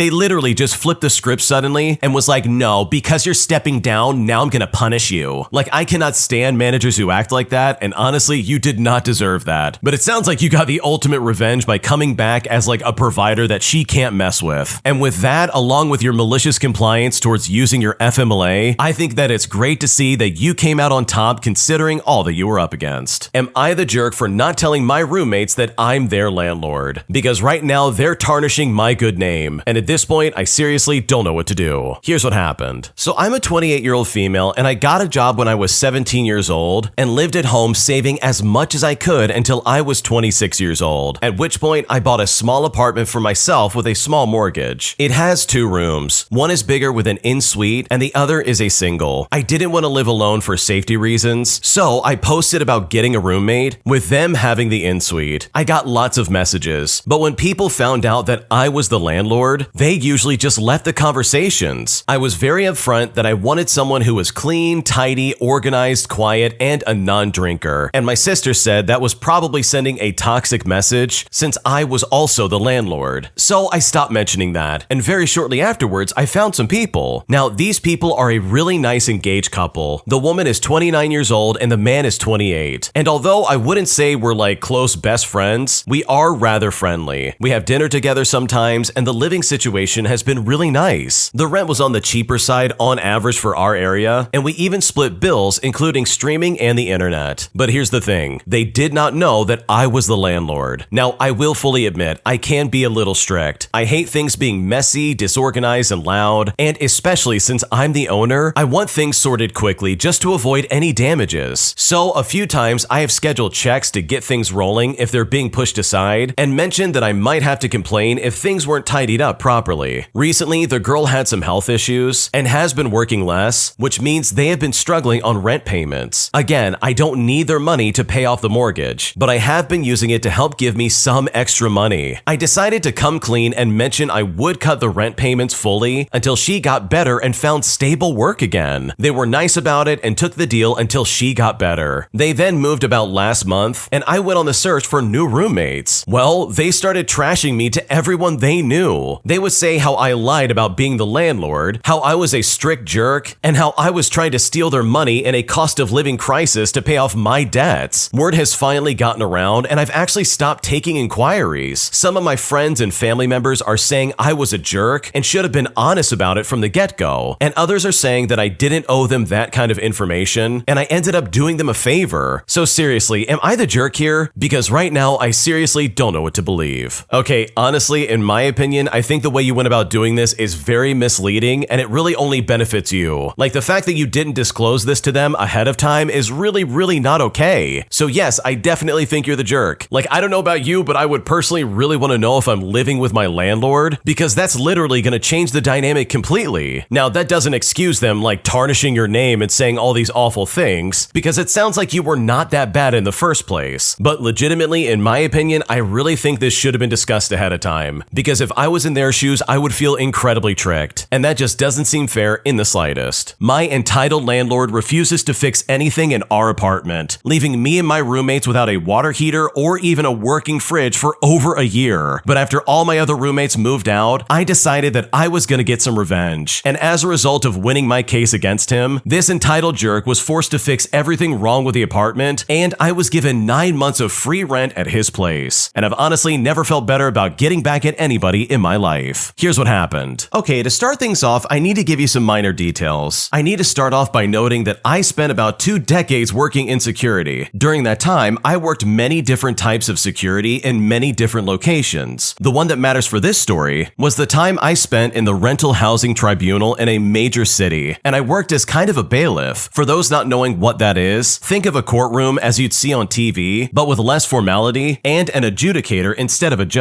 They functionally are the same thing to landlords and tenants, but they definitely aren't the same thing. This place exclusively deals with landlord and tenant disputes and is the only place to resolve them. Now, it's important to note that I wasn't a bailiff and it wasn't a court, but these terms most accurately describe the situation and my place in it. For 2 years, I worked at the rental housing tribunal, and it was early in my time in security when I was about 20 years old. Being as it was a major city, the sheer number of cases I sat through was beyond my ability to count. I saw everything there was to see. So because of that, no one is capable of surprising me with a story because I've seen them all in detail. As a side duty of mine, I was meant to ensure all parties had copies of all evidence being presented. So I did a lot of photocopying, and I always read and inspected everything I copied to ensure that nothing got cut off or made illegible. By the time I stopped working there, I probably knew the way everything worked well enough to be an adjudicator myself. Now, obviously not really, but I'm certainly in no need of a lawyer either, should I ever have need to go there. I also had intimate knowledge of how the system worked beyond the actual rules. Like, for example, adjudicators would always give a little leeway to anyone representing themselves over someone who had a lawyer, or how upset adjudicators would get when a party was speaking out of turn. Like, seriously, don't do that. Now, with that bit of detail out of the way, I need to skip forward almost a decade. I left the city and I'm now in a fairly large town in the same province. So that means we have the same tenant laws. I have a few roommates in a decently sized townhouse, and we all get along really well, but there is only one problem. Only I can write checks, and our paydays don't line up. So I'm the one who pays the rent, and I usually can't do it on the first because my roommates don't usually all pay in time. We advise the landlord we might be a day or two late, but we'll always have it by the 3rd at the very latest. Well, they have no problem with this at all, and I spoke to them myself. For about a year, this works just fine. There were no complaints from the landlord, because even if we were often a day or two late, we always ended up paying. We're also fairly quiet and we don't damage the property. We are nearly model tenants. Now, I do not actually have any idea why, but one day this all completely changed. I suspect a different person in the company started overseeing the region, because one day, suddenly, we get a summons to the rental housing tribunal on the 2nd of the month, all because they claim we failed to pay rent. Now, this doesn't actually lead to a case because we paid the same day, but now we have to pay the application fee the landlord paid in order to serve the summons. I complained to the neighbor who was also the superintendent, and eventually I heard back that their contract at the company was now demanding first of the month with no exceptions. Well, that really didn't work for us, so we would probably have to pay that fee over 20 times over the next 2 years. I could have gone to tribunal over it, but we were technically without a leg to stand on, and I knew it. Maybe if I went a few times, I could probably ding them for really bothering us, but I don't have time for that, and my roommates just don't care. After being split between us all, the fee wasn't enough deterrent to change our behavior, so we accepted it. Now, here's the thing. If this was the only issue, I would not be posting this story online. At around the same time, the rent leeway vanished, as did the mandatory maintenance. Now, I'm not going to list everything that went wrong and wasn't fixed, but I think you'll get a decent idea at the end. But you know what? We suffered through it. We were all working too many hours hours at awful pay to be able to actually do anything about it, so we adapted. But after about 2 years, it finally broke. Everybody except for myself up and moved for various reasons within a 4-month period. I'm not going into any details on my roommates at all because things kind of exploded for a couple of reasons outside of this, and I just don't think there's any reason to dig up any of that. Now, I'd been saving up a while and was able to quit my job without having to immediately get another one, so I suddenly had a lot of free time. I didn't want to stay and pay the rent by myself or have to find new roommates that I could live with. And with my experience in the rental housing tribunal, I knew that I had the landlord exactly where I wanted them. So I went for them. I stopped paying rent. And annoyingly, I didn't get a summons the first month, but I did the second. So I decided to go. But I showed up with a meticulously documented plethora of evidence, all detailing the failure to maintain the property and entering the property without formal notice. I had a copy for the landlord and a copy for the adjudicator. I knew from experience that technically you're supposed to give the other party the evidence before the tribunal, but I also knew about the leeway an adjudicator gives to those who represent themselves. So I didn't give the landlord any evidence until our case came up. This was 100% a total ambush. And that's exactly what they argued. They said that they were being ambushed, but the adjudicator just dismissed the case. He dressed me down a little and told me to file my own summons as I should have done. This was all just petty revenge, by the way. The landlord and the lawyer drove 3 hours to get there for literally nothing. But trust me, this was worse than nothing. Fast forward and I filed my own summons, and the big day finally shows up. It's been about 4 months of me not paying rent at this point, and I'm prepared to deal with the consequences if I lose, but I just don't think that I'm going to lose. This entire thing could not have been better. I had about 20 to 30 pages of evidence, while also providing over 20 photos, and they had nothing. They had no actual defense for our water heater being out for 6 months, or for us not having a fridge for over a year. And that's only mentioning 2 severe issues. Their entire defense rested on us being late for rent, which actually worked against them once that led to the adjudicator learning how many times we'd pay the application fee, and the lies that had no evidence to support them. They even talked over me a few times, and I saw in his eyes the one time I opened my mouth to protest during their turn to speak, but forced myself to shut up with every gram of willpower I had, so only a squeak came out, with the adjudicator thankfully respecting me. But he had no respect for the landlord. I had won on every possible front, but the only question was how much. Well, it was way more than I had ever seen in my life. I got 9 months of free rent, and the landlord was ordered to have everything fixed before the next month was over, or I would get even more. I gave notice I was leaving at the end of the 8th month, and I left at the end of the 9th. Because the landlord had never renewed the lease, I didn't have to give him the 3-month notice the lease specified. Now, if you want a figure to put it to, I basically got $13,000 judgment in my favor, which is adjusted for inflation and rounded. I also made the landlord and lawyer drive 3 hours twice only to lose. The landlord's face was very red by the end of it, and I seriously thought he was gonna have a heart attack. Now, just to clarify, I want to say that there are good landlords out there. I really do know that. My time at the rental housing tribunal was eye-opening. For every bad landlord, there were like 10 bad tenants easily. But regardless, I am so glad I was able to get revenge on my landlord. Wow, the landlord in this situation definitely messed with the wrong person. Like literally, this guy had everything covered. He knew exactly what he was and wasn't gonna do, and he had everything lined up to basically take down that lawyer and the landlord. Like they literally had no case and they knew it. Like I cannot imagine living in a house without a water heater or not even having a working fridge for like over a year. That is seriously not fair for you or your roommates, and that really should have been taken care of like way sooner. So good for you for putting your landlord in his place, because this guy absolutely did not know what was coming. My crazy landlord made my life a living nightmare for over 3 years, constantly retaliating against me anytime I caused any kind of problems in his life, as well as refusing to fix several things in my house that were crucial to keep things up to code. So I decided to finally get some revenge, not only by reporting him to the building inspector, but also by getting the police involved. And now, as a result, my landlord is being charged by the police with a felony for breaking and entering. And I've honestly never felt better in my life for getting back at someone who honestly deserved it. Here's what happened. So I want to start off by saying that my landlord was a terrible human being. Honestly, calling him a human being is even pushing it. Here's just a few things he's done to me over the past 3 years. He stole my dryer and other household products that are in a common area. He made me pay for a plumbing repair which was deemed normal wear and tear. He tried breaking into my house, and he retaliated against me because because I went to my lawyer after he sent me a letter about a parking spot. He even tried to charge me an extra $150 a month. Now, mind you, I was never late for rent in 3 years, except for when he made me pay for the plumbing repair. So the next month, I was a couple of days late. But honestly, the list goes on. Now, this apartment was nowhere near being nice. I found out the plumbing was illegal. He left me with a porch for years that has severe safety issues. The ceiling paint was always falling down. The gas heater was also not up to code. And again, the list goes on. Finally, I got my chance to leave after he wanted to raise my rent by $500 a month. I mean, he will do anything and everything to get more money out of his tenants. So I called the building inspector 4 days before I left, and I told him everything. The porch, when he finally replaced it, didn't have a permit and was definitely not up to code. I told him about the plumbing and the heater, and I just went on and on. Well, the inspector came over the very next day, and I saw him taking several measurements, and each violation is $500 a day until it's all fixed. Now, I honestly don't know what happened, but my God, did it feel good to finally get back at him. And now, at the very least, he's on the town's radar. A week before I moved out, he tried telling me I needed to be out at a specific time, but I never responded, and I didn't tell him where I lived because that's just not how it works. He tried to say that the police would be called if I wasn't gone. So I went to the police myself that morning to warn them, and the landlord did come by, and he did try to bother me and really cause problems, but I just called the police, and they informed him that I was in the right. Long story short, he had broken into my apartment while I was gone, and when he got in, he nailed my door shut. Well, I told the police to get a supervisor because I was so over being treated like this by this guy. And go figure, he left before the supervisor could get there, because I'm positive he knew he would be arrested on site. I got the police report, and they're charging him with a felony for breaking and entering. So the moral of this story is that you shouldn't be a jerk to good people, especially when they haven't done anything wrong. Wow, your landlord sounds like a piece of garbage. This guy not only retaliated against you, but he also broke into your house and nailed the door shut. Not to mention constantly bothering you and being like, oh, you're gonna be out on this specific time or else. And with the myriad of things you've dealt with over the past 3 years, I honestly don't blame you for getting out and getting away from this guy. It really seems like he was trying to strong arm you left and right and was clearly used to treating you like garbage on a daily basis. I mean, the plumbing situation alone would have made me lose my mind. So seriously, with all things considered, it is honestly beautiful karma that you got this guy in trouble. And not only with the building inspector, because I'm sure that probably cost him a lot of money, but also with the police. This guy can't just break into the apartment and do whatever he wants. You have rights as a tenant, and that is not okay. So the fact that he nailed the door shut is literally just a nail in his coffin, because now this idiot has to deal with felony charges for breaking and entering. And honestly, this guy got exactly what he deserved, because if he had just treated you right, then all of this could have been avoided. If you like Am I the Jerk, you're probably going to love Am I the Genius. Check it out, link down below in the description. Also, go to amithejerk.com/submit if you would like to submit your own stories. An entitled old jerk makes my girlfriend uncomfortable as he steals my seat next to my girlfriend at the pool. So I decided to put him in his place by telling him to get lost, causing him to have a full-blown meltdown as he was furious that someone would tell him what to do. Here's what happened. Okay, to start things out, I got a pool pass to a resort for me and my girlfriend. She's a single mom, and I try to treat her anytime that I can. We go to this resort and we find some chairs. She has pale skin, so she likes to sit under an umbrella, while I like to sit under the sun. We find places with 3 seats, and I put our stuff in between us in the middle seat, and then we just go about our day. Now, I would like to say this place was empty. There were maybe 10 people there for this huge resort pool. So basically, there were tons of empty chairs. So I go to grab some drinks, and the minute I leave, some 80-year-old jerk takes my seat, and then in the process, tries to start talking to my girlfriend. When I finally come up and I see what's going on, he literally says that I should leave. This guy walked around the pool and sat right next to her. Now, I know my girlfriend is good looking, but seriously, what is happening? Now, I can tell by my girlfriend's face that she's really annoyed by him sitting there. He's leaning in trying to talk to her, and when I make my way back, I get in front of him and I say, "You're in my seat." I don't say please or sir, none of that. I just stare this old jerk down and I get really close to him. Well, he very quickly got the point and he decided to leave. But shortly after, he came back and he said to me, "What makes you think you can tell me where to sit?" And at this point, I just went off on him. I said to him, "I told you to leave because you're being really creepy, and I don't want you around me or my girlfriend." He said to me, "You can't talk to me like that." But I just respond back by saying, "You sure? You wanted this confrontation, so you're getting it." Now, if I was you you, I would go take a walk before something bad happens to you. The guy eventually gets in the pool and says, I'd rather swim. Now, this wasn't really loud, but the people around me definitely heard this, as this old man looked around with no idea what to say. I mean, he looked stunned, where he even looked around for some kind of support from anybody else around him, but not a single person came to his defense. And I'm honestly so sick of creepy guys like this. He even tried to sit next to another young woman too, even with his wife watching from the distance. And I honestly haven't been that mad in a very long time. Yeah, that's really weird in my opinion. Here you have this old guy literally going around the pool sitting with all these young women. Meanwhile, his wife is like literally right over there. And by over there, I mean probably like less than 50 feet away. That's really weird because you just don't know his intentions and you don't know if he's gonna try some weird stuff with your girlfriend. So I don't blame you for telling this guy to get lost because the way he was acting was very creepy. Am I the jerk for not going to a family dinner at my sister's new restaurant? All because it would have supported my sister, who has hated my guts ever since we were kids. Here's what happened. I'm a 27-year-old female and I'm the youngest in my family of 7. I have 2 brothers and 4 sisters, and the restaurant in question is owned by my sister, who we will call Daisy. Daisy and I are both close to other members of our family, but she and I were never close, and she has been pretty awful to me over the years. She would try to get other siblings to exclude me, and when they wouldn't, she would say mean things to me. We shared a room until we were 18, and she made the experience miserable for me. She would beg to get her own room or say she wanted to share with another sister, but being as close in age as we were, our parents decided we needed to keep sharing. She would even ruin some of my things when she was trying to get our parents to separate us. She even ignores me as an adult. I was the only person excluded from her 21st birthday party, as well as from her college graduation, and so on. We see each other when we're at our parents', or if we have something going on in the family. Our younger brother has asked her in the past why she hates me so much, especially when she doesn't hate anyone else. Well, she told him that I ruined her life. And of course, she didn't give any more information besides that, but just simply claimed that I ruined her life. She said she wished I was never born and that she would be happier if that was the case. She also said she despised every second of sharing a room with me and wished that I could have just gone missing just to get me out of her hair. Now, when I heard this, I said to myself, okay, fine. You know what? I have 5 other amazing siblings. 5 siblings is more than plenty. At this point, Daisy and I are not sisters. We're just 2 people who happen to share the same family. Now, fast forward, and of course, I knew nothing about Daisy opening a restaurant until it was almost time. And as you can probably guess, she told everyone else except for me. It was mentioned in passing in front of me, which is the only way I found out about it. But my parents wanted the family to support her and decided that we should all have a family dinner just so we could do that. Well, when this got announced, I refused to go. I said I was not supporting her. My parents told me that I needed to go, and most of my siblings weren't really surprised. I mean, one of them was kind of, but they still agreed with me in the end. They told our parents it made 0 sense for me to be there, and Daisy would hate seeing me in her place anyways. In response, our parents just said, oh, families support each other, and all this other garbage. Well, I ended up not going, and 2 of my siblings left during dinner because apparently some things were said about me not showing up. My parents said that I should have put our differences aside and shown Daisy what family does for each other. They told me that she could have come around to me if I just showed up. So honestly, am I the jerk in this situation? Because right now, I don't know what to do. No, you are definitely not the jerk. If I was in your shoes, I would have stayed away as well. Daisy sounds incredibly toxic, and toxic for like no reason. It doesn't sound like you did anything. You didn't like offend her or attack her or anything like that, even when you were growing up. It seems like Daisy just didn't like living with you until 18, so she decided, oh, you ruined my life. Not to mention the fact that she tried to turn all your siblings against you and has openly excluded you from like literally everything going on in your life. So it's crazy to me for your parents to be like, oh, come on, just give her some money by eating at a restaurant. That'll make her come around and like you again, right? Like, no, you haven't done anything. And also, what differences are you supposed to put aside? The only difference you have is that Daisy hates you for no reason. You didn't do anything and there's no like conflict. The only conflict is literally just coming from Daisy. So no, you are definitely not the jerk. Your parents are completely delusional. And the fact that they would still say something about you not being at the dinner, in my opinion, shows how toxic your parents also are. And that is absolutely unfair. An entitled security guard jerk criticizes me for carrying less weight than my wife, stating that it's not fair and that there must be something wrong with me if I'm allowing that to happen. But before I could even get a word in, my wife decided to chime in and effectively put this guy in his place in the best way possible. Here's what happened. So to start things off, my wife is Swedish and incredibly strong-willed and independent. She also works in a physical job, hauling hauling around 70-pound bags of product all day. But in the end, she is very petite with blonde hair and is always treated as fragile by older men, and she absolutely hates it. She refuses to let me help carry groceries most of the time and is very adamant that she doesn't need my help. After many years of this, I've learned to only help when she specifically asks me to, which is something that she does when needed. Also, I ruptured my Achilles tendon last year, and it's a long recovery, so my balance and leg strength is still not back to 100%. So, because of that, she is extra careful about letting me carry anything. Well, a few weeks ago, we were hauling some boxes into an event, and we had been carrying them for a while already from the car. My wife asked me to take the heavy box as her arms were getting tired, so we swapped loads. She now had 2 boxes, but together they weighed about 1/3 of the weight of the heavy box. As we were walking into the event space, an older security guard comes walking towards us, and I thought he wanted to check our boxes or sign us in, but instead he walks up to me and points at my wife, and he says, "Now that's just not right. You should be carrying more than a little lady here. What's wrong with you?" Now, I started to brush him off, but my wife decided to chime in. She said to him, "I don't need anyone carrying anything for me, and neither one of us asked for your opinion." Well, when my wife said that, the guy immediately went flush. He then started muttering about how he was only joking, and he said that as he walked back to his front desk. His performative chivalry was deflected by a modern woman, and I'm sure he'll be remembering that interaction for months to come. Yeah, I can't stand when people do something like this, especially because this guy could have easily just minded his own business. Like, he didn't have to chime in and be like, "Oh wow, you're not carrying enough weight. What's wrong with you? Why would you make her carry more weight than you?" It's like, buddy, what are you talking about? More boxes doesn't mean more weight. And even if that was the case, who are you to say what people can and can't do? The original poster's literally recovering from like an Achilles tendon injury. And just from what I've looked up, that looks like a serious injury. That's like not something to laugh at. So the fact that this guy said anything in the first place is just so rude. But I can say that your wife put him in his place in a fantastic fashion. And hopefully that's enough for this guy to learn his lesson. Am I the jerk for telling my child-free brother that I should inherit our parents' house when they pass away because I have kids and he doesn't? Because right now he is calling me selfish. And at this point, I seriously don't know what to do. Here's what happened. So my wife is 43 years old and I'm 49. Some 9-year-old twins and an 11-year-old. My parents are in their late 70s and my brother is 52 years old. His financial situation is not very good, partly just because of bad luck, but he also made some questionable decisions. For example, he quit college before finishing his degree just to try and start his own business, which struggled along for a few years, all before going completely under. He is child-free by choice and single not by choice. He had a girlfriend for almost 10 years that he spent a lot of money on, and she ended up leaving once she found out how much debt that he was in. Our parents have helped him out a lot to get him out of debt and also deal with the emotional consequences of all of this. He now owns an apartment and has a stable, decently paying job, but he has barely any savings. My wife and I both worked even while raising our kids, so we are in a good situation money-wise and on track to retire in maybe a little more than 15 years. My brother had a lot of resentment to me for a long time, all because I had the good fortune to basically get everything that he wanted or even wants. I mean, I have the best wife ever, I have a good job, I'm living close to our parents, the list goes on. Now, we have an okay relationship now, and we do text each other very often. My family lives very close to my parents' house, only about 20 minutes away, so we have been very close with them over the years. They are wonderful people, and my wife also has a very loving relationship with them. We spent almost all holidays together, and my kids grew up with their grandparents' house as a second home. A lot of their best memories are there, along with my own childhood memories. Well, recently my brother came to visit our parents. He was staying there, and we also went to visit. My parents wanted to talk about inheritance with both of us since they are getting older, and they thought that this would be a good opportunity. They said they had some savings, but it was all probably less than half of what the house was worth. My brother immediately said the only fair thing to do was to sell the house and divide the money. I asked him if he cared about whether or not this had been the family home for 3 generations, and he said sure, but it is too big of a house for one person to live in. I said, well, then I should get the house so my family can live there, and that my kids would be sad if the house was sold. Well, my parents agreed, and they said they wanted their grandchildren to be able to live in the house. They said my brother can get everything left over, and I agreed as well. Well, right now my brother is very angry because this is unfair, and he says I manipulated them into agreeing to give me the house. He says he wants the money so he can have a retirement savings, which I really do sympathize with, but I think my parents are being fair, especially because they've already given a lot of money to him. He says they are biased against him because he doesn't have a perfect big happy family. So honestly, am I the jerk in the situation for the way I want things set up? Because right now, I'm seriously not sure what to do. Okay, I'm gonna be completely honest, but yes, I think the original poster is absolutely being a jerk right now. Everything, in my opinion, should be split 50-50. And just because you have a wife and kids doesn't mean you're automatically entitled to that house. Your brother has just as much of a right to half of that house and all of the inheritance just as much as you do. And if you really want to keep that house, then you absolutely should be paying 50% of the house over to him. Like, I totally understand where you're coming from and like you think the house has some kind of like generational value, and I don't doubt how you feel about that in the slightest. But to straight up claim, oh, I deserve it more than you because I actually have a family, like that's just super rude and that's completely uncalled for. So yeah, I think you would be the jerk to go this route because this is very unfair for your brother. This next one came from the Am I the Jerk subreddit. Check the links in the description if you would like to submit your own story. Am I the jerk for telling my best friend that she needs to grow up after she moves in with me and my mom and does literally nothing to help out with the house? Here's what happened. So me and my best friend by the name of Ruby, that's not her real name, are both 19 years old, and we've been best friends for about 8 years now. I told her and her mom that they could stay with me for a while after her dad kicked them out of the house. For reference, this guy is crazy and thought that she was cheating, but she definitely wasn't. Anyways, I asked my mom if they could stay with us just long enough for them to get a place, and my mom is a really nice person and she said okay. Now, this was back in August of 2023. I let Ruby stay in my room because she had a cat that had to stay in there because I have 3 dogs and they are not the best with cats. The only problem is that her cat is wild and literally will not let me sleep. So basically, I just gave Ruby my room. I've been sleeping in my mom's room with her, and Ruby's mom sleeps on the couch. I was also bringing them both to and from work every single day because neither of them have a license. Now, for reference, I work up to 30 to 40 hours a week, and I am in college doing classes online. They don't pay for anything, except for Ruby's mom does get some food stamps, and sometimes she'll help out with food. They don't pay gas or rent, like they literally pay nothing. And my mom won't even let me ask or tell them to start paying. They say they're looking for an apartment, but I just don't know for sure. When it comes to Ruby, she literally just doesn't do anything around the house at all. And the worst part about it is my room is a complete mess. We wash her clothes and fix her food a majority of the time, and her mom will help out with the dishes and cooking on occasion. Ruby's mom and my mom have become really good friends, but Ruby and I just keep drifting apart. I keep trying to influence her to practice for her license. I mean, she bought a car about 3 months ago, and my mom has been helping me bring them to work and back. But Ruby just won't do anything. She keeps hopping from job to job because she said she doesn't want to work. And to be completely honest, she's not very good at working either. So recently, we got into a little bit of an argument because she said I'm never home. And I said to her, well, yeah, I've got a lot of stuff to do and I've got to get stuff done. She then said to me, well, it seems like you don't want to be around me and you keep being so selfish to me and your mom. And I know I was being rude, but I said to her, well, because I don't want to be around you. You are childish to be around. When you grow up some, maybe then we'll get along. Well, after I said that, my mom got mad at me and said it was completely uncalled for. So honestly, am I the jerk in this situation? Because right now, I seriously don't know what to do. I really don't think you're the jerk here. I think Ruby and her mom are completely out of their mind if they're not going to work and also live with you guys. Like, it really doesn't sound like any of them contribute anything to the house, especially Ruby, and like neither of them work or are doing anything to advance their position. Like, how is that fair for you and your mom? You're working 40 hours a week and doing college while also giving them a ride pretty much anywhere they want. And also, how do they not have a license already? I know some people are slower with getting that stuff done, but in this situation where you have a car and you've had one for what, 3 months? Like, in that case, you really should take the initiative and get a license. It literally doesn't make any sense to sit there and be like, well, I just don't want to work. But like, ask any working adult. Most people don't want to work either. Everyone on planet Earth would love to win the lottery and then move on with their lives. But clearly, that's not objective reality. Ruby needs to get a job and get a license so she can actually contribute. And you know what? For her comments towards the end of this, where she's like, oh, you're never around anymore. You're being really selfish and it seems like you don't like me. Honestly, if someone took over my room, made a complete mess, and then did nothing to contribute to the house, I would probably stop liking them as well. Now, I'm not saying that what you said wasn't like really mean, but in my opinion, it kind of makes sense why you snapped at her. So no, I don't think you're the jerk, and I really hope for the sake of you and your mom, these two move out and find their own place. An entitled old jerk breaks into my house and begins to rifle through my belongings, demanding to speak with someone someone who definitely does not live at my place. Things got so bad that I told this guy that if he didn't get out of my house, I would be getting the police involved. And to this day, I'm still blown away by this crazy old man. Here's what happened. So for some context, we're in the United Kingdom. This happened about a year ago now, but I still think about this really frequently because as much as it's a pain in the butt to perpetually lock and unlock the door for the postman or for deliveries, I still think it's worth it based on this one interaction alone. A couple weeks prior, a friend of mine left a couple of items at our place and had messaged me the night before to say that he was going to cycle down the next morning to pick these bits up. Amongst our friend group, we have frequently relied on going out to look after each other, so it had been pretty common to do 1 or 2 loud knocks on the front door, then just walk into each other's houses. It was no big deal. We did it all the time, and none of us have anything in our hallways or our living rooms that we could walk in on, and we only ever did it if the other party knew we were coming. The friend I was expecting to come over the next morning is an early bird, and he knows I work from home from 9 o'clock in the morning, so he'd have to be here before then to grab his things. Well, at about 8 o'clock in the morning, I hear the front door open and slam shut, and I call down jokingly by saying, "Hey, careful with the door." I turn the corner and I'm still half asleep. It's still an hour before I need to be awake, so there's definitely no coffee in my system. And it's then that I suddenly see someone in cycling gear, facing away from me and standing in my living room. He's looking through a box of stuff we were taking to a charity shop later in the week. I say to him, "When did you get the new cycling gear?" And a man, probably in his early to mid-60s, turns around and looks shocked. I ask him, "Who are you?" To which he responds by saying, "Where's Liz?" Now, I am super confused by this. I don't know a Liz, so I ask him again. All the while, I'm being painfully polite since we're both British, and having worked in customer service for years, I just say to him, "I'm sorry, I don't know who that is. Can you please tell me who you are?" He then repeats in a more angry tone, "Where is Liz?" And I say to him, "I don't know who that is. I don't even know who you are. Please get out of my house now." His eyes flare like he's suddenly furious at how rude I am to point out he's just randomly broken into my house, while also going through all of my stuff. He then says to me, "Tell me where Liz is right now." I walk to the front door and I open it. I say, "Get out now before I call the police." And when I say this, he just stares at me. So I say it again, "Get out of my house or I'll call the police." He thinks for maybe 5 seconds, which felt a lot longer at the time, before stomping out like a toddler and wrenching the front door handle out of my hand from the other side to slam it, presumably as hard as he could. I sit on the stairs to kind of decompress and come to terms with what just happened when the front door flies open again, banging on the wall. He begins to say to me with a quiet, burning fury, "You know what? Before I go, I've got a few things to say." And you know what? I don't know what he was going to say because I roared at him to get out and never return, or there will be consequences not involving the police. Well, after I said that, he bolted, but not before riding past my house on his bike a few more times over the next 5 or so minutes, all as I watched from the upstairs window. The whole situation freaked me out a bit, an unlocked door being a protection from the outside by social formality alone, and when people no longer apply the rules, it's no defense at all. Once he was gone, I was fine, but the fact that we keep our doors locked at all times now, even when we're both in the house, has kind of spoiled the group care dynamic of being able to pop in to check on each other. My best guess is either he had the wrong address or the previous tenants had beef with this guy, but he was objectively in the wrong from the very start and still acted like he was entitled to do these things, and then got aggressive once it was pointed out and acted like a bratty toddler. Now, I can't be certain for obvious reasons, but I'm pretty sure it wasn't dementia. I've had a number of relatives that had it, and whilst I know it presents in different ways in different people, this guy was way too lucid and way too dexterous. Before his very intimidating spandex ride-by, he was rolling his bike down the drive and clipping into the pedals with those very special shoes whilst looking over his shoulder at me in the window. So dementia is really unlikely, but I'm not an expert. And for the record, we do lock our door overnight, or if we're like out for long periods of time, but during the day, it was just convenient to leave it open. We live in a very small community that's generally very friendly, so we just didn't think much of it. And I think that's why this shook me up so much. It's one of those moments where you think to yourself, wow, welcome to the real world. Our friends also now have keys to our place and we have keys to theirs. So the dynamic has been kind of maintained in some degree, but it's still a sour reminder every time I'm having to go through a key just to get to their house. Wow, that is a crazy situation because I don't know how I would react if someone just walked into my house. Not to mention that he's he's like screaming all over the place, "Where's Liz?" Like that literally just doesn't make any sense, and there's just no reason for him to be acting that way. And I'm gonna be completely honest, as an American, this guy should count his lucky stars that he did this in the United Kingdom and not in a place like America where we would not handle that very well. There are some people who are like begging to have someone break into their house, where they're like, "Oh yay, I get to use my self-defense device," if you know what I mean. Like that really would not go well for him at all. So while it does suck that you have to start locking your door, I do have to agree with the original poster that yeah, this is kind of a taste of reality. Because you know what, despite how safe you may feel in your neighborhood, there are still some people that are absolutely insane. And in my opinion, I would rather just lock my front door instead of risking it and dealing with another crazy old man breaking into my house. If you like Am I the Jerk, you're probably going to love Am I the Genius. Check it out, link down below in the description. Also, go to amithejerk.com/submit if you would like to submit your own stories. An entitled mother gives me a panic attack, all because I asked her kid to stop running around the store. And after this interaction with this awful woman, I seriously hope I never have to deal with her ever again. Here's what happened. So I work at a secondhand shop, and we get a lot of people who come in with their kids. Obviously, kids are gonna be in public, but more often than not, the kids are rowdy and use our store as a playground. And this story is just like that. So this happened a few hours ago, and a boy who's maybe about 10 years old was running up and down our aisle between our shoes and our women's jackets. It is kind of a small aisle, and it usually is the most busy. So I called out and I said, "Hey, no running please." Not even 5 seconds pass and he does it again. Thinking maybe he didn't hear me, I said a little bit louder, "Buddy, no running please." Well, this is when our entitled mother of the story steps in. She comes out of seemingly nowhere. We have toppers that sit on the top of the racks of the clothing, most of which have pillows that make a clear view impossible, which was the case here. The entitled mother, while walking into view, yelled at me and said, "I've got it. Don't you see I'm talking to him?" Now, I felt my face turn red from embarrassment, and I muttered to no one in particular that I didn't see her. The entitled mother was going on to the man shopping with her about how someone was trying to parent someone else's child, and she was saying this right as she reached the register. Well, inside the store was also a nice lady, and she walked up next to me looking at the clothes that I was fixing and said to me that I did nothing wrong, even telling me that he was throwing stuff around the back. And when she said that, I started to tear up at her reinforcing that I was just doing my job. I grew up in an awful house where I wasn't really told that I didn't deserve to be yelled at, so it is always refreshing when someone reminds me. The entitled mother hears this and says, "If you have something to say to me, say it to me." The nice lady then responds by saying I was asking them about the color of the day. At this point, I began crying, the beginning stages of a panic attack seizing me as the two began to go back and forth. There were two ladies on the other side of the rack that I was working on who didn't speak English but tried to help by reaching out for my hand and reminding me to breathe. I heard a little bit of their exchange, but was a little focused on trying to convince my body that air actually was entering my lungs. The nice lady walked towards the same register as the entitled mother, and the little bit I caught roughly goes like this. The nice lady was remarking that I'm upset, and the entitled mother said, "I'm recording you, I am recording you." And from what my coworker said later, the nice lady told my coworker to call for one of our managers right away. The nice lady returned to where I was, rubbing my back, and was also trying to remind me to keep breathing. Now, I was hyperventilating at this point, the worst panic attack I've had thus far. You know the old box TVs? The static that would appear on the glass after turning it off, or just look it up on YouTube for TV static? That's what my hands felt like. I couldn't feel my legs and was sure that if I moved, I would fall over. They let me watch the cameras to explain everything to the managers later on, and you can see how red my face was and how panicked my breathing was. My coworker finished ringing up the entitled mom and her family, and they very quickly left the store. He appeared a few feet away from me, trying to see what he could do to help. Our manager did the same, having not been clued in yet. The nice lady said to my manager, "That lady needs to be banned." I'm not sure what exactly she said after that, because this was when I discovered that I was so deep in a panic attack that I couldn't even speak. I somehow managed to get out the words, "I'm having a panic attack." My coworker ended up helping me walk to the back and to the break room. He sat me in one of the chairs and stayed with me until I could talk. He even went to get my water from my own register. My hands were shaking like a leaf and my teeth started chattering as I tried to slow my breathing and compare stories with him. He went back out on the floor and I took a few minutes. I relayed everything that I caught and that my coworker had told me to both managers on duty, and the three of us watched the cameras where I gave them a kind of play-by-play play-by-play of what happened. Everyone, my managers, coworkers, and customers, all agreed that the entitled mother was a jerk and a grunt and should have been parenting her child instead of letting him run around the store like a hooligan. The nice lady ended up leaving without buying anything because the entitled mother made her so mad, which I feel really bad for because I wanted to thank her. And honestly, with all things considered, I really hope I never have to deal with her ever again. Wow, the behavior of that entitled mom was completely out of line. There's literally no good reason for the way she acted. She could have just watched her kid and not allowed it to like run up and down the aisles, but instead she decided to take it out on you, acting like you're trying to parent her child. It's like, no buddy, I'm just trying to do my job and prevent your stupid kid from throwing more things around the store. So with all things considered, I'm so sorry you had to deal with that. I can only imagine how hard that must have been, and hopefully for the sake of your employment at that job, you never have to deal with that lady ever again. An entitled jerk mistakes my security measures for a scam and loses his mind after I was just trying to get his order correct over the phone. And I'm honestly still blown away by how paranoid this guy was acting. Here's what happened. About 10 years ago, I worked phone customer service for a particularly famous New England candle company. As with all customer service jobs, you get some wild stuff, but this story definitely takes the cake. I had a guy call in who had received an email that something he'd ordered on sale had run out of stock, and since the sale was technically over, he was advised to call us if he wanted a replacement item for the sales price. I think they had a few days to do this before the refund automatically processed, and I guess at the time this is just how the candle company handled it. Now, things went fine. He picked out a replacement, I went to process it, and asked for his last four and security code of his credit card to confirm the order. Well, when I asked for this, his tone took a total 180. I mean, I could pretty much hear his scowl over the phone, and he told me he already had his card on file with us. Now, I agreed that he did, but I wanted to verify his last four, and I had no way of seeing his security code at all, and I needed to input it to process the replacement. I politely told him if he needed to step away to grab his card, I would wait, or he could call back and we could resume. Well, when I said that, this guy lost his mind. He started yelling that the phone line wasn't secure and that he knew he was being recorded, which, yeah, he was. The automated recording had advised as such at the start of the call, which is pretty standard procedure for call centers. He wasn't giving up such important information to a stranger, and also, I should have already known it anyways, since he'd saved it on the website, so I should be able to see it. I mean, when he said this, he almost sounded proud of this, like he was standing up to some big bad corporation messing with his money, and not just yelling at a 20-something at a seasonal job trying to replace their stupid candle. I tried to explain that if I could process orders without verifying his card on file, any random could call in, claim to be him, and rack up as much as they wanted on his card. Well, he snarled that no one does that, and I had his permission to process orders under his account without verifying. Now, I was still new and I was a little flustered, so I probably didn't explain myself well as I tried to get him to come around, but eventually he decided the entire thing was a scam, that we, the call center, weren't actually affiliated with this candle company, and he was just a budding victim of fraud. He told me to just process his refund and just forget about it. So I did just that, but he literally did not believe me because it didn't immediately post to his bank account, and he informed me that he was going to call the real candle company just to report that people were using their name to scam him. Well, fast forward and I looked at the call record a little bit later, and I found out that he had in fact called the real candle company again. He got my coworker and swiftly hung up on them when they told him the same thing. And honestly, I just don't know what happened to people like this that seem to make them so paranoid. Yeah, this is so weird to me. I've worked customer service as well as call center jobs like this, so I really know exactly what the original poster is currently going through. Like, this kind of behavior is obnoxious and so frustrating to deal with, because here you are just trying to do your job and process this like new item for them, but they want to sit there and act like someone's tracking their information. It's like, dude, you're probably nobody that anybody is ever going to try and look for. Just give me the numbers that I need so I can process your stupid candle. So I personally find this story super relatable because people who act like this truly are completely delusional. Today, I messed up by thinking that my neighbor's dog was a stray, and now that I got caught trying to lure the dog over to me just to take care of it, I now feel entirely embarrassed and I seriously don't know what to do. Here's what happened. So we have 5 neighbors bordering my large yard. 3 of them have dogs, as do I, and I know these dogs really well. I did not think the other 2 neighbors had dogs, as none of us have fences, and I had only ever seen the dogs that I knew. I was out with my pup this morning doing yard work, and he was hanging out on the porch while I was bringing a wheelbarrow of stuff off down to the compost pile. I was daydreaming and not paying attention all the way up until I heard growling. I looked up, and in the middle of our yard was a large breed copper and white dog. We have 4 acres, so while the yard isn't gigantic, it was solidly within our property. His long fur was well groomed and he had a collar, so I knew he hadn't been wandering for long. Since I knew he wasn't one of the neighbor's dogs, I assumed his owners lived in the general vicinity but not right next door, and that he had recently escaped. He stood his ground, barking warning barks at me. My pup came running to investigate the noise, as he thinks that every dog is friendly, and I'm so thankful that the other dog stayed put as I told mine to stop approaching. I brought my dog inside, and by the time I returned, the strange dog had wandered onto one of the neighbor's properties. Now, we have a 50-mile-an-hour road a couple houses away that most people go about 60 on. I was worried, and I wanted to help return the dog if I could, but I didn't want to trespass just to do that. So I started calling out key words from the corner of my yard. I would say stuff like, "Do you want to eat? Do you want some food? You want a cookie? How about some treats? You want some treats?" I did ask the dog a couple of times if that was his house, not because I expected an answer, obviously, but because I was trying to make friendly toned small talk with him. So it crossed my mind, but nobody was visibly around, and I didn't really believe it. Then an older gentleman shuffles out of the house, clearly trying to discern what's going on. I call out asking if the dog is his, and he says yes. I say to him, "Oh, okay, he was in my yard and I wanted to make sure he was safe." He asked if the dog was bothering me, and I said no. But you know what? In hindsight, I should have said yes, since I still don't know how the dog will get along with mine. But he was incredibly unimpressed with me, and now I'm just completely embarrassed. Obviously, I know my heart was in the right place, but if I left my house to find someone trying to lure my dog away, I would probably be very upset as well. Honestly, I don't think you did anything wrong. Here you see a strange dog that you've never seen before, and you're just trying to figure out where it came from and why it's sitting there staring at you. Like the dog was barking in your yard and you didn't know whose dog it belonged to. Like if I was in your shoes, I would probably do the same thing. I would try to get the dog to me to see if there's any kind of tags or anything like that, just so I can then try to bring the dog home. So no, in my opinion, I don't think you messed up at all. If anything, I think you did a really good thing for you and your neighborhood. And if your neighbor didn't like the fact that you were looking after his dog, then maybe he should have kept a better eye on him instead of letting him just roam around. Am I the jerk for telling my family to stay out of mine and my wife's room after they've invaded our space consistently for way too long? Because right now, a lot of tension is in my house, and at this point, I seriously don't know what to do. Here's what happened. I'm a 27-year-old male, and I live with my wife who's 26 years old. We got married 3 years ago and have been living together ever since then, and we are the only people who live in our home. My parents are both addicted to gambling and lost their car and house to it last month. I also have 3 little siblings, a sister who's 23, and 2 brothers who are 17 and 15. Since they didn't have any place to live anymore, they asked if they could come and live with my wife and I, and she agreed, but I was a little hesitant because I know how they can be. Anyways, they did end up moving in, but the problem is they were way too noisy and keep invading me and my wife's personal space. She's the absolute sweetest, and even though she's visibly really uncomfortable with all of this, she never says anything. Now, my sister isn't really the problem here because she decided to move out for my wife and I's sake. She and my wife are really close too, so she understood. But my brothers are being a menace. They keep touching my books, computer, and any other possible thing they can find. And because the house is so small, they usually spend most of their time in our room. My wife and I have no privacy anymore. In fact, just yesterday, we were all sitting in our room at night, and my wife and I were doing some work when suddenly my brothers opened our drawers and pulled out some private things they had no business looking into, and they then started laughing out loud, looking at me and my wife. Well, my wife got really embarrassed and then left. She said she doesn't want to stay in the house for the night and decided to go to her parents' house, and I'm now worried this might cause a big issue. I yelled at my brothers for their behavior, but my parents came in and said that I was being too proud, all because I have a house, and that I'm treating them too poorly. But here's the thing, I told them once already that I feel uncomfortable with the way they behave. They didn't even scold my brothers and just started a whole fight which went on for the entire night. Well, my wife still doesn't want to come back for a few days, and I'm feeling very scared. I don't want to lose the love of my life to this, but I can't kick my family out either because they have nowhere else to go. Now, trust me, this incident was not the only one. In fact, my mother once walked in on my wife showering because according to her, it's okay because they're both women. My wife didn't like that, but again, again, she didn't say anything about it either, and I'm now afraid this might cause a strain in our marriage, and at this point, I seriously don't know what to do. Okay, first off, you are definitely not the jerk, but secondly, I think it's time for them to move out. The original poster went on to explain that this is literally a house with only 2 bedrooms. There is no space anywhere for anybody, and the fact that the parents and the siblings are not being more considerate of like the space available, or even being considerate of your house in general is honestly mind-blowing to me. Like, that is simply unfair. You let them into your house as a good favor. You're literally just trying to help them out so they don't end up homeless, and then here they are turning around making this into something awful for you. So no, you are definitely not the jerk, and I think for the sake of your wife, it is definitely time to tell them to get out, because they very clearly have overstayed their welcome before they even got settled, and that is something that you absolutely cannot ignore. My entitled Karen of a boss screamed at me that I was lazy on the job after I passed out from exhaustion, and now I'm honestly just so glad I don't work at that job anymore, because that boss truly was the worst thing I've ever dealt with in my life. Here's what happened. Years back, I worked in COVID testing, and we were massively understaffed for the workload. I'm talking like 3 people doing roughly 2,000 tests a day. I was working 6 days a week from 8 in the morning until 2 o'clock in the morning almost every single day, and the earliest I would leave would maybe be 10 o'clock p.m. And on top of that, we would maybe get an hour break somewhere near 4 o'clock p.m. After a few months of this, it started taking a toll on my body. I developed severe nerve pain in my face and tremors down my right side. It got so bad, my father, who lives abroad, demanded that my boyfriend take me to the ER to get checked out because I was so busy I couldn't bring myself to go. And I didn't do it knowing that my boss would lecture me for lost time. Well, I go to the ER and immediately get out in fluids, and I'm given a litany of antidepressant medications, as well as medications for the pain. I was also given Valium with no prescription, and my doctor literally just said,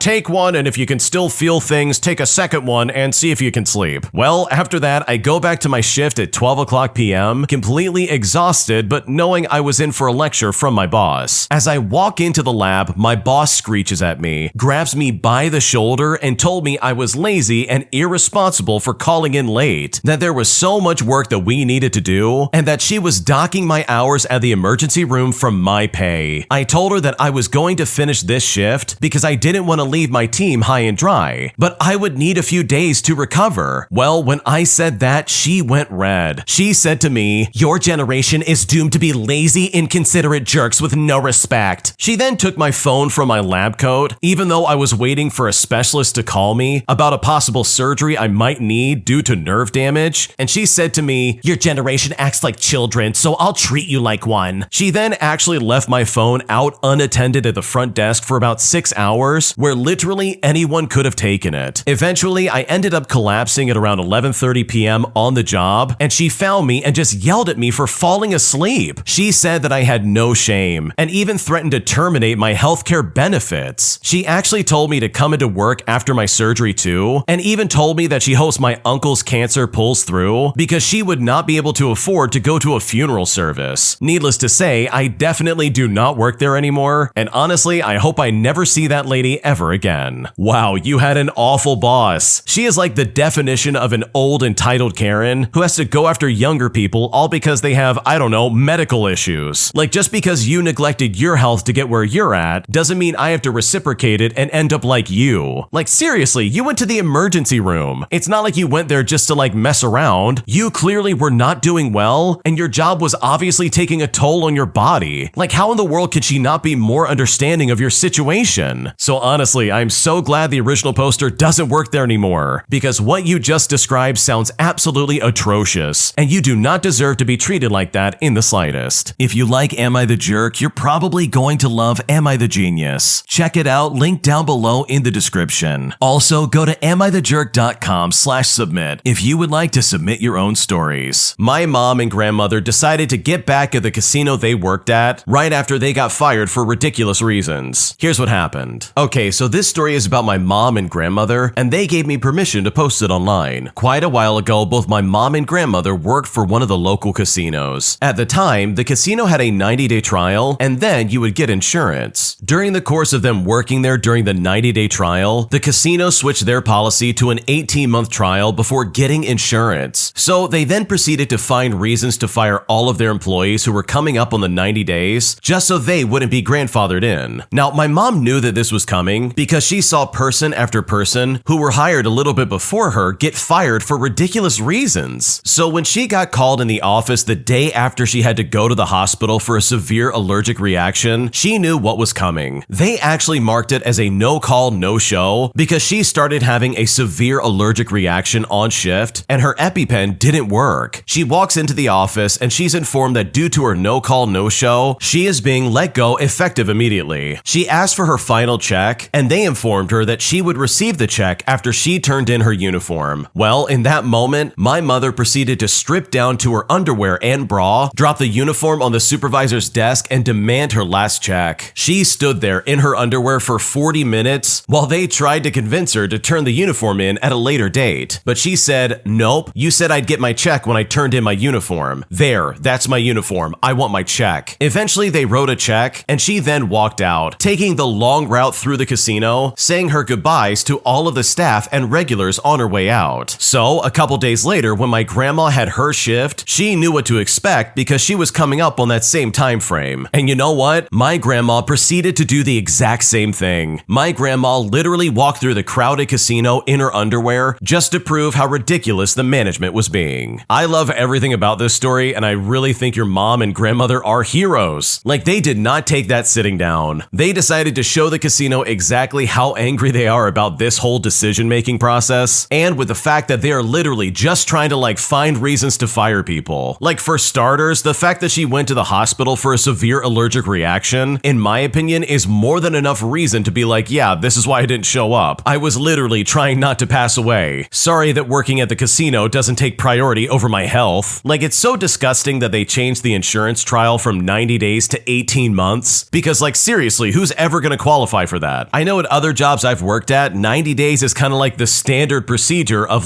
getting insurance. So to change it suddenly to a year and a half all of a sudden, and then find reasons to fire literally anybody who's coming close to the 90-day period previously, in my opinion, is super obnoxious. And the fact that your mom and grandma basically protested on their way out is honestly such a funny way to get revenge that honestly this casino absolutely deserved. An annoying customer makes my job a living nightmare as we find him completely intoxicated in the bathroom of our restaurant. And overall, I'm honestly just so sick of dealing with this guy. Here's what happened. I'm a 21-year-old female and I used to supervise a restaurant. There was a guy who I'll call Steve, that's not his real name, who really wasn't problematic until he became a dedicated regular. This guy would plant himself at the bar for hours and ask questions every 2 minutes or so and interrupted staff a lot. He would say stuff like, hey you, do you think I'm a funny guy? Do you like puzzles? And honestly, most questions were harmless, but dude, we're trying to work. Anyways, one weekend there was a band and all of the staff were relieved that it was a bit too loud to hear his questions. Now, he always got the same beer and had maybe 2 to 3 beers, but that night he ordered shots of Jägermeister, to which he drank them in his own personal shot glass too. And since we follow the liquor policies, we had no problem serving him. Because it was busy, I had only seen this from a distance, but one minute Steve was chilling at the bar and the next he was gone. For the next 3 hours or so until the restaurant closed, no one had noticed that he left. Steve had left his glasses and shot glass on the bar to save his seat, but the bartender thought he just forgot them and left. At around 1 o'clock in the morning at closing, the security guard came in for their lockup routine, and the doors were all good except for the bathrooms. They knock on the bathroom door and they say, "Excuse me, the restaurant is closed. Please vacate the restroom." Now, typically, if someone knocks while you're going to the bathroom, most people would say something, but we heard nothing. Assuming that whomever was in there was needing more time, the security said he would come back in a few. When security came back, they knocked on the door again, and they didn't hear anything until they knocked really hard and said, "Hello, are you in there? Please notify us if you're in need of assistance. The restaurant is closed." Now, the restaurant had many elderly patrons, and we assumed that someone might have fallen or injured themselves, so the security guard looked at me like, what in the world should we do? And it's right then that we heard a groan. Now, of course, we knocked again with the same speech and heard another groan. Thinking it might be a medical emergency, the guard calls for his boss. Right as we're debating whether or not we have just cause to kick the door down, guess who comes out of the bathroom? And yes, you probably guessed right. It's Steve in the bathroom. He strolls up to us, scratching the front of his pants, and had vomit all over his shirt. He was yawning while saying, hey, who's got my glasses. And we all just kind of stared at him when he said that. Steve proceeded to sit back down at the bar as we asked him to leave. Then he put money on the bar and shuffled out in his flip-flops, talking about how he had a great nap in the bathroom. And honestly, I'm so sick of Steve because this guy is extremely annoying. Wow, I'm surprised this guy hasn't gotten banned yet, to be completely honest with you, because not only is he bothering staff and other customers, but also this guy like fell asleep in the bathroom of the restaurant. Like seriously, I think it's time for him to like go home and find some other place to go to, because his behavior, in my opinion, was completely unacceptable. My restaurant job is absolutely awful, and it's currently leaving me thinking about quitting to find another job simply because I'm so fed up with the way I get treated. Here's what happened. So I started working at a pretty nice Italian place, and I worked as a manager at a steakhouse and seafood restaurant for over a decade in the past. Within the first few weeks working there, I noticed a lot of signs that the owners are cheap and they are definitely penny pinchers. For starters, on my nightly checkout and reports, I noticed a few dollars was taken out of my tips every night for a mysterious charge, and they already take out about 5% of the tip pool. But after a few nights, I asked another server, and she said that's how they pay for the computers. I was confused and I asked what she meant. She said that the point of sale system costs money every month to use, and that's how they pay for it. They take some of our tips every single night. My response was to ask if she was serious, but she didn't even seem to find that odd. Another example is that they don't give utensils or napkins on orders that are to go. They say it's to cut back on all of the cost. They set about 4 of these cheap restaurant rags around at the side stations for cleaning, and if you need a new one, you have to go to the office and ask for one. Last week, they implemented a new policy about requesting time off. You can't request a day or 2 days off. You can only request 3 or more days off. If you do just want 1 or 2 days off, you have to wait for the next week's schedule to come out and ask someone to cover your shift for you, which is almost impossible, by the way, because they're open Tuesday through Saturday, and almost everyone works 5 days a week. So if you can't find anyone, you can't get the day off. I was a manager for over a decade, and it's clear to me that they're just trying to get people to not request days off, or they're just too lazy or incompetent to write a schedule. I did it for years and managed to schedule people accordingly. The management said they are doing it this way because they have too many request off slips, and it's hard to keep track of all of them. But honestly, worst of all is the owner themselves. He's this old Peruvian guy who's balding on top and has a ponytail, and he's notorious around town for being an absolute weirdo in the worst possible way. He had to sign the business over to his wife, who's like 30 years younger than him, all because he had so many inappropriate behavior lawsuits, if you know what I mean, where it basically made it more financially viable for it to be under her name. He berates and insults us regularly, but he has learned to pretty much leave me alone, because when he does it to me, I just basically look at him in the eye to let him know that I'm not scared of him, which seems to work because he's just a big bully. Now, for example, my second week I was cutting bread, and he ran over and said, "No,